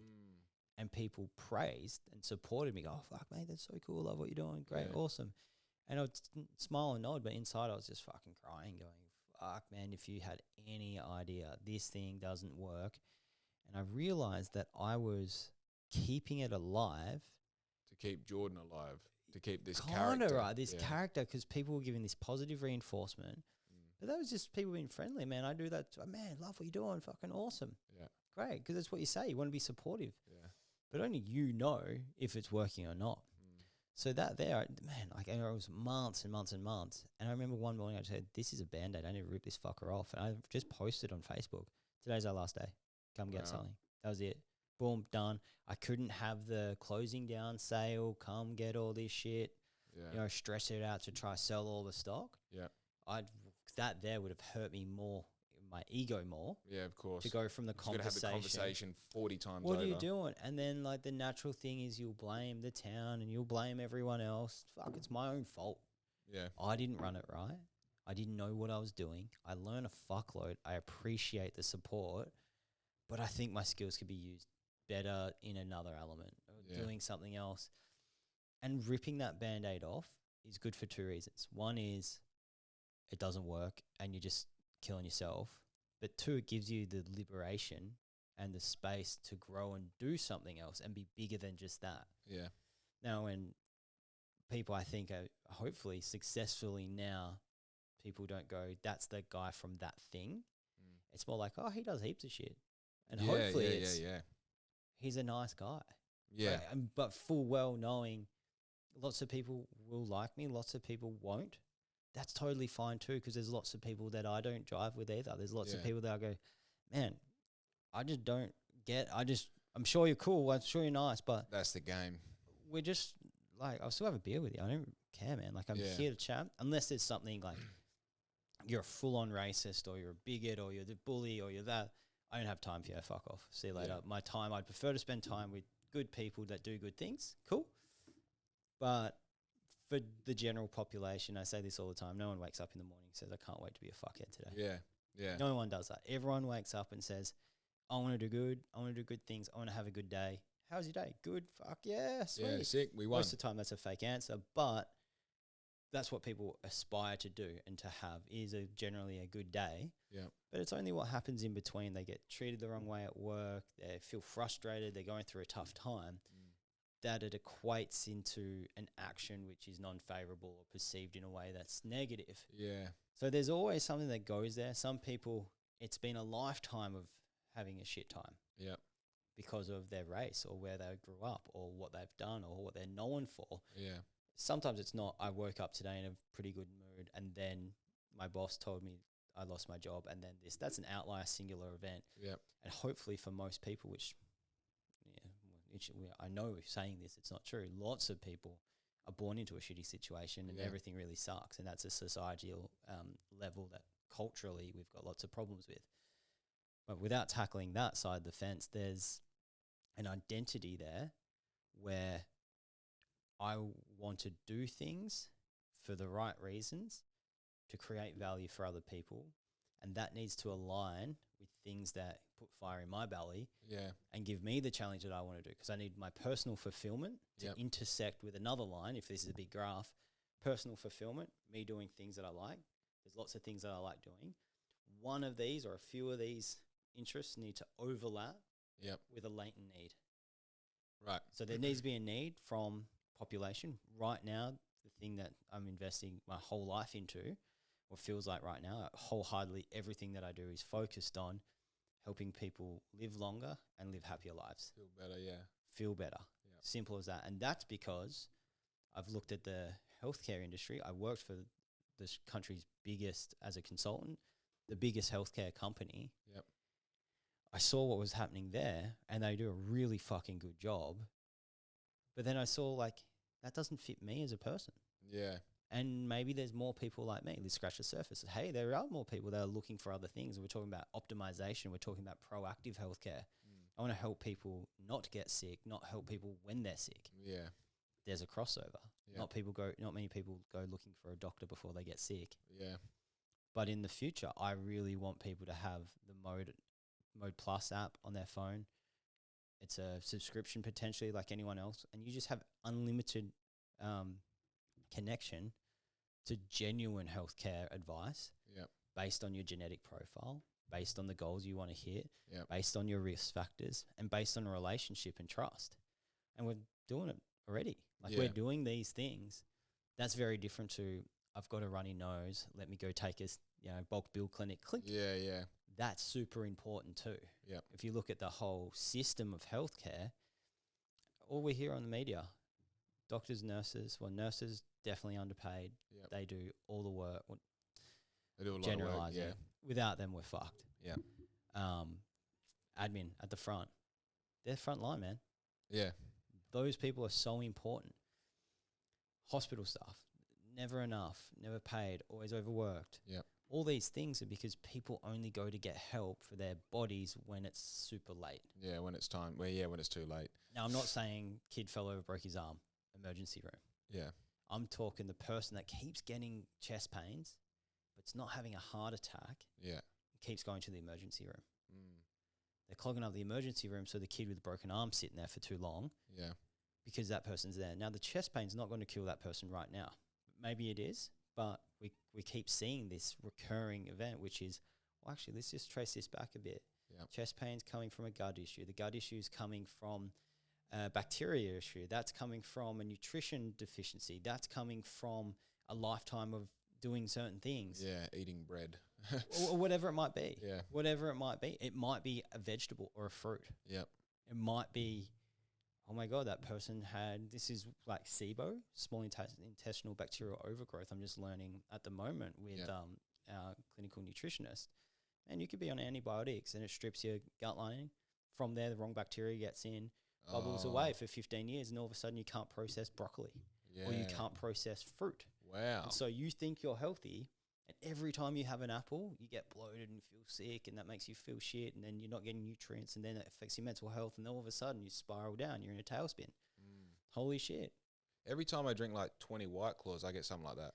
I reckon you would. Would that be a gut thing? I reckon you got a big gut problem, yeah. Dude. But it's interesting, man. I think it's about finding purpose. Find purpose, do things that matter, be open, be vulnerable, chat to your mates. Yeah, 100%. That's it. We could end it there if you I wanted think we to. should. Yeah, fucking My phone has not stopped ringing. Yeah, dude.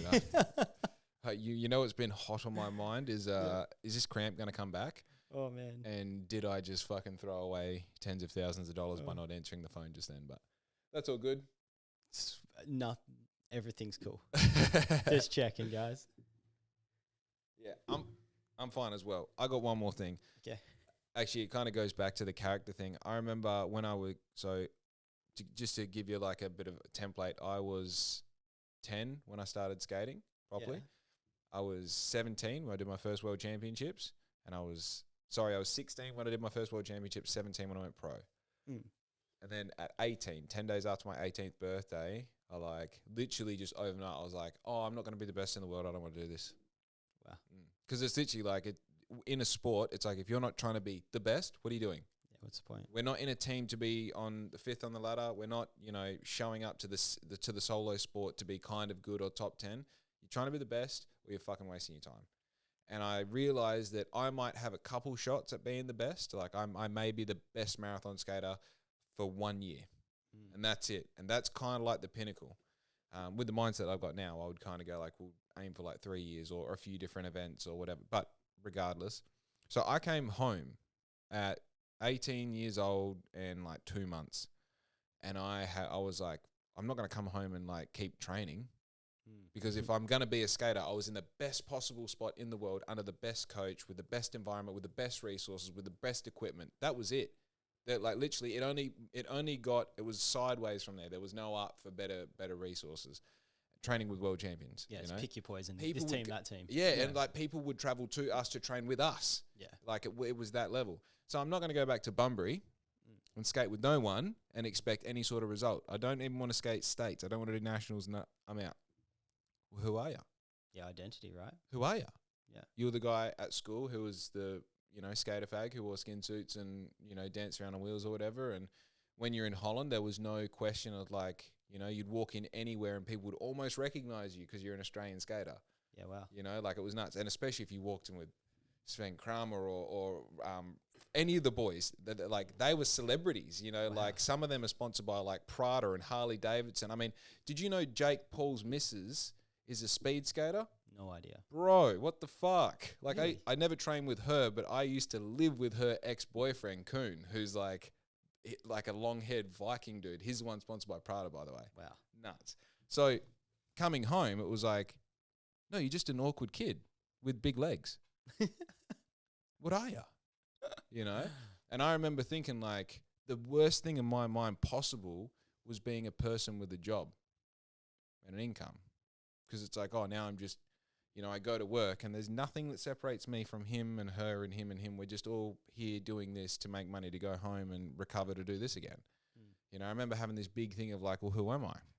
And then identity crisis at a young age, man. Nuts, right? And then I come to being 21 and I buy this franchise and it was like, oh, I'm a coffee guy.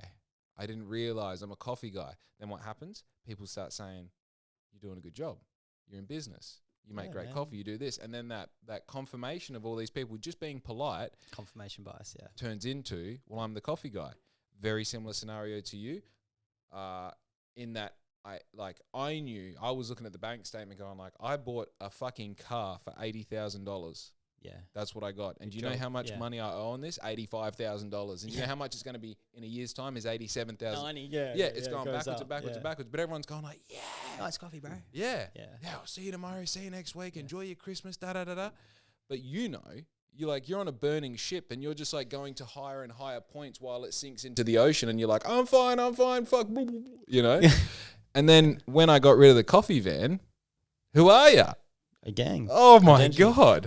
Mate, that's exactly where it is. But when you start living for yourself and it's like you got to respect yourself and your own time the most and you stop caring what other people think, that's where like it starts. Yeah, that's Which right. is hard, but that's a constant battle. Like your whole life, you're going to be going, oh, fuck, am I good enough? And it's something that you continuously need to work on to go, well, it doesn't matter. Am I happy? Am I doing things that I like? Question, do you do you feel proud of yourself? No. No? No. I'm proud of my team when we get a good outcome. Right. Yeah, it's bigger than me. I don't care about me. Did you have moments of being proud of yourself along the way? Yeah, it was ego. It was, fuck, I must be that. I must be doing good, must be being proud because someone told me that. And then when I kind of smashed that concept out of my brain, it's less about pride and it's more about outcome. And I'll be proud of the team when we get a good outcome. I'm proud of that patient when they walk in like a different person by reflection and maybe by it's connected to me, but it's so much bigger than me. Yeah. Like I'm in the trench with the team. I can't do that myself, man. Yeah. Like it's so much bigger. So the pride comes from, fuck, how good is it that I've assembled a team that can do this? But it's not me doing that work, man. It's me putting the skin on the machine that attracts a person in that then we can help. Yep. I feel more the opposite. What's the opposite of pride?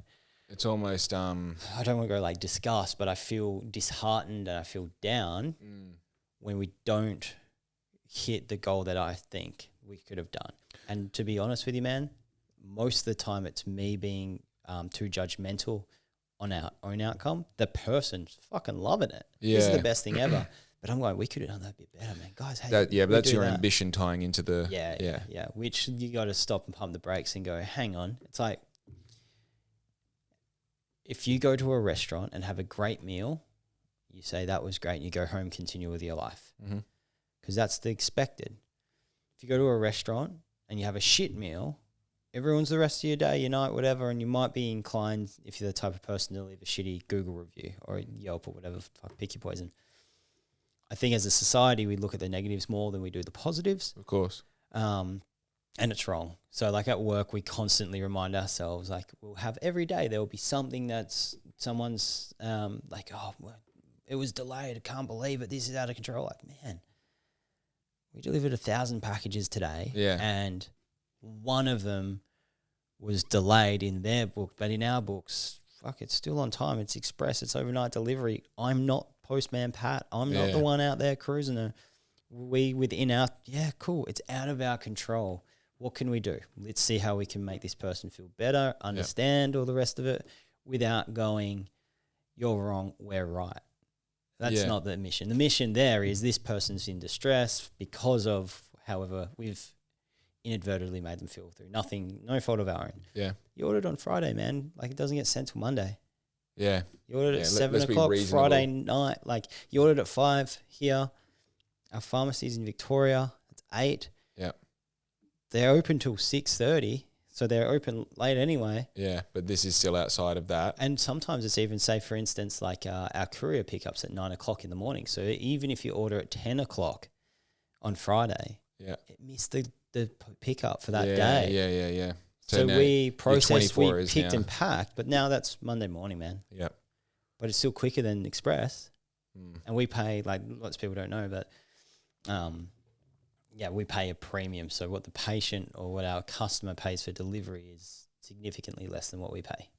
Right. Yeah. Right. So. And what you wear that in another part of the sale. Yeah. So we've been doing that for a little while. I don't know how long we can do it, to be honest with you. Yeah.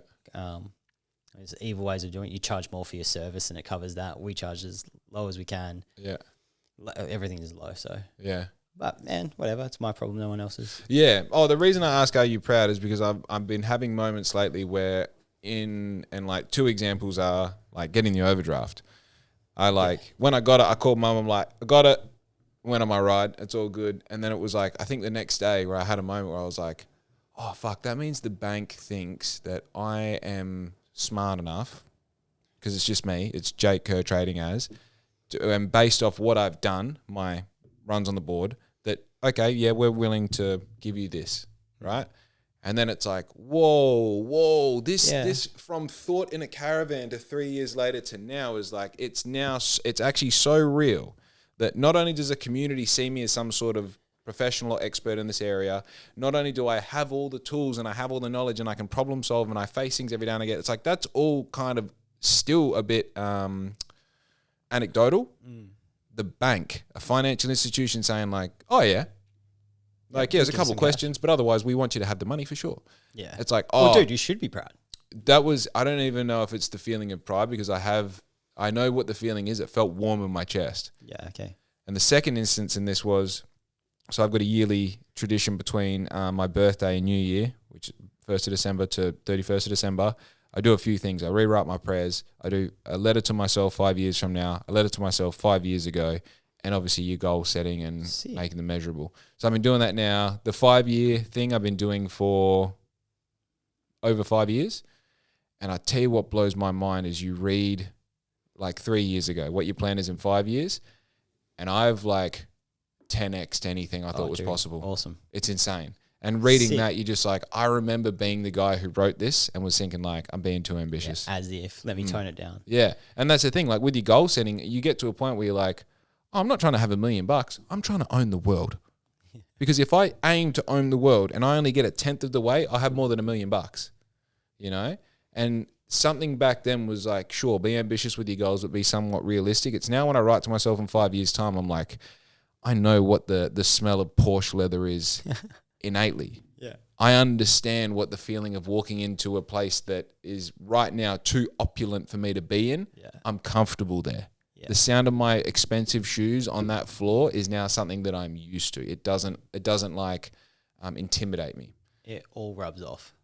Oh, look, I know it rubs off. I was at the Pope in the pub. No, 100%. For me, the same thing as that, and I still think about this every day. The only thing out of all those things, because I've had the same goals, brought lots of cool things, like was blessed enough to this year, saw a car, like I brought a G-Wagon, done, cash, done, see you later. That's Happy cool. days, right? And no, if you're listening, it's not the brand new whatever. It's the first one ever made. It's vintage, it's classic. It's kind of cooler, but whatever. Yeah, I prefer it. Yeah. Super proud. But what I think of every day is that there was times that I'd go to the pub with my friends for a counter meal and not be able to, I'd go, oh, what's the special today? Can I go the $19 chicken palmy? Fuck yeah. Sweet, because I can't do the $29 steak. That there's the wealth that you're talking for me. So for me, it's, I want to go to the pub or wherever and just go, oh, that looks good. I'm going to have that today. Yeah. That's wealth. The other things are cool. Have them, definitely feel pride. But I think I'm sure there's a psychologist listening going, yeah, dude, you're self-sabotaging intentionally because you're scared of where it will go. I don't want to be proud of the other things because I don't want to get comfortable. Yeah. I want to keep going. Yeah. I'm grateful and I've got immense gratitude for my team, my partner, my life, the things that I've done, all the sacrifices my parents and grandparents and people before that have done to put me into the environment to be able to sit here and have a 2-hour whatever conversation. Yeah. Super grateful. The work that I do, I'm just going to keep doing the work. Yeah, I treat the work like art. I just want to keep doing art. I keep on making to make things creatively. The outcome is value for somebody else with a group of amazing people around me that all do amazing jobs. Yeah. That's what I'm proud of. The pride from somebody else saying I'm doing good, whatever, don't care. Yeah, I really I think, if you came up to me at the end of this event that I'm planning and all the boxes are empty and there's cash coming out of my pockets and you pat me on the back and say, fuck, proud of you, mate. that would do something. It's still cool. Yeah. But Like I'm still going to be proud of other people.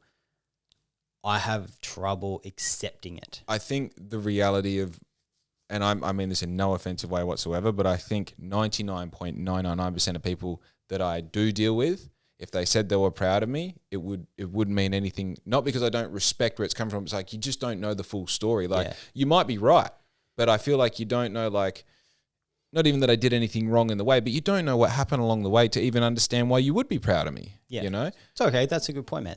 I am proud when certain people say they're proud of me. Yeah, for sure. Yeah. But geez, mate, you're good. Fuck, like, we proud of you, mate. Like, okay. Thanks, man. Cool. Yeah. Whatever. I just think, like, I almost see it as, to give it an analogy, it's like you're walking up this massive mountain your whole life, and it's like, it is very reasonable to, like, if you go over a life period, to, like, at least, like, once a fortnight, just look at the view. Fuck, that's a nice view. Up and back, I walk up the mountain, Yeah. And I think you never want to, like, turn around and sit down and fucking light up a cigarette and you go, fucking look at that view. You never want to do that, because that's when, you start getting comfortable, and maybe you end up living there. And you realize that you're at base camp. So I've walked many a mountain, and I get to the top and have that brief moment of fucking King Kong, and then turn around and go, oh, I'm at the start. Oh, fuck. Yeah. I've got to hike down this valley again to start the climb for the next summit. Yeah. And it continues. But one day, hopefully we all find the summit you want to sit on and stay there. And I think that's the spot that I'm kind of at. And this sounds pretty arrogant, but I'm at a spot of going, I just want to do good for this amount of people that gives me this type of life, because I would prefer to have really amazing outcomes for less people. Yeah. And look after everyone around me in terms of work-wise. Like, everyone's doing good, they're heard. Yeah. We don't have a team of 5,000 staff. Like, it becomes a different beast. Yeah. And I think that's where, like, for me personally, I prefer to get to that summit of going, I'm comfortable, my crew's comfortable, we're doing good, and we're having good outcomes. Yeah, I'm happy to chill here. I don't think I need to climb that next mountain because I'm comfortable. I don't need a bigger TV. I don't need a faster car. My car hardly hits 100 Ks, man. Yeah. It's a long road to hit 100 Ks an hour. Downhill. The speed limit's 110. Yeah, like, exactly. Whatever. Cool. Do I like a 911? Oh, yeah, that's cool as shit. Yeah, it would be a very nice byproduct. And I think a lot of those kind of physical goals that I was talking about 5 years from now are the byproducts of what is really important. It's continuing that personal journey. It's making sure that we're, like never pigeonholing an element of life because we feel like we've achieved it. Like, I'm good at communication. I don't need to think about that anymore. No, like, I'm good at negotiating. I'm good at creating systems. It's like, you can always be better at everything. If I do wheelies every day till I die, well, the day after I died, I could have been better. Like, that's always going to be the case. But I think to align that with, especially, like, I feel like you can almost picture yourself as being the best possible version of you pretty easily, because you don't actually look that much different. It's all up here. It's between your ears. Whereas if I'm like, the difference between me 3 years ago and me stepping into the Ritz-Carlton now is like, well, 3 years ago, it's just not a fucking option. I can't afford to be in the car park, let alone the hotel, And now it's like, I know the Ritz-Carlton is no be all and end all, but also it is like, if you're staying there, you got to have a bit of money behind you. You kind of want to rock up in a semi-nice car sort of thing. And I think it's... And do you know what? You go there and then you realize you don't even like caviar. This is the thing. I don't fucking care, man. We've touched on this a few times, So I've I've got these moments in my life where I've looked back and gone like, okay, so I've had 5 Harleys. Yeah. One of them I bought brand new. Yeah. So the first 4 of them were like under 14 grand, under 15 grand. And then I got this $30,000 bike that I rode out of the dealership with 15 Ks on it, And it felt like the other ones. It was just a different bike. Yeah. But it's brand new and nothing. It's got no stone chips. It's got none of this, got none of that. Yeah. It's the same thing. It's the same as girls who and I'm, overgeneralizing, whatever. They grow up watching Disney movies and they think their life is going to change after they get married. No. It's exactly the fucking same, but now you got a ring. Yeah. It's like, that is literally, it is the meaning and the tradition and the ceremony behind it that gives it all of that value. But the reality is, you're going to wake up on that morning a single woman or an engaged woman, and you're going to end the day as a married woman. Same person. The morning after our wedding, we're staying in amazing hotel. Yeah. Very close to the Ritz. We stayed at the Como for a week. It was really bougie, really nice place. That's what we wanted to do. Morning we woke up, our whole patient management system crashed for the whole clinic across the country. Right. Me and Mads on our wedding morning, whatever you'd call that, honeymoon day one, I guess. We didn't have a honeymoon. We went straight back to work. Yeah. We had a quick espresso. We grabbed our laptops. We laid in bed and we rebuilt a patient management system. I'm on a phone call to our servers in Queensland. I'm fucking going mental. And we look at each other and just fucking laughed and go, oh, cool. Well, yeah. Back at it. Welcome back. Man, there's a photo somewhere. I've got to find it.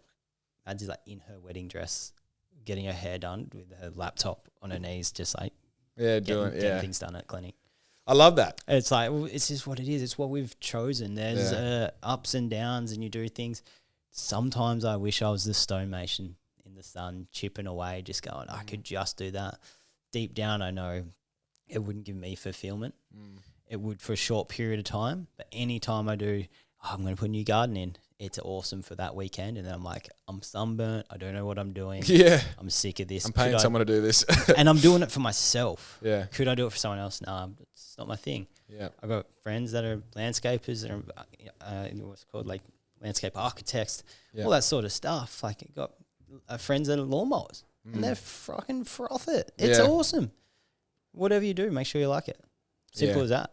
Oh, today's fucking Valentine's Day. This gets released obviously after today. What have you done? What have you got for Maddie? She just texted me. I just got some nice flowers sent to her. That's where my phone was going. Yeah.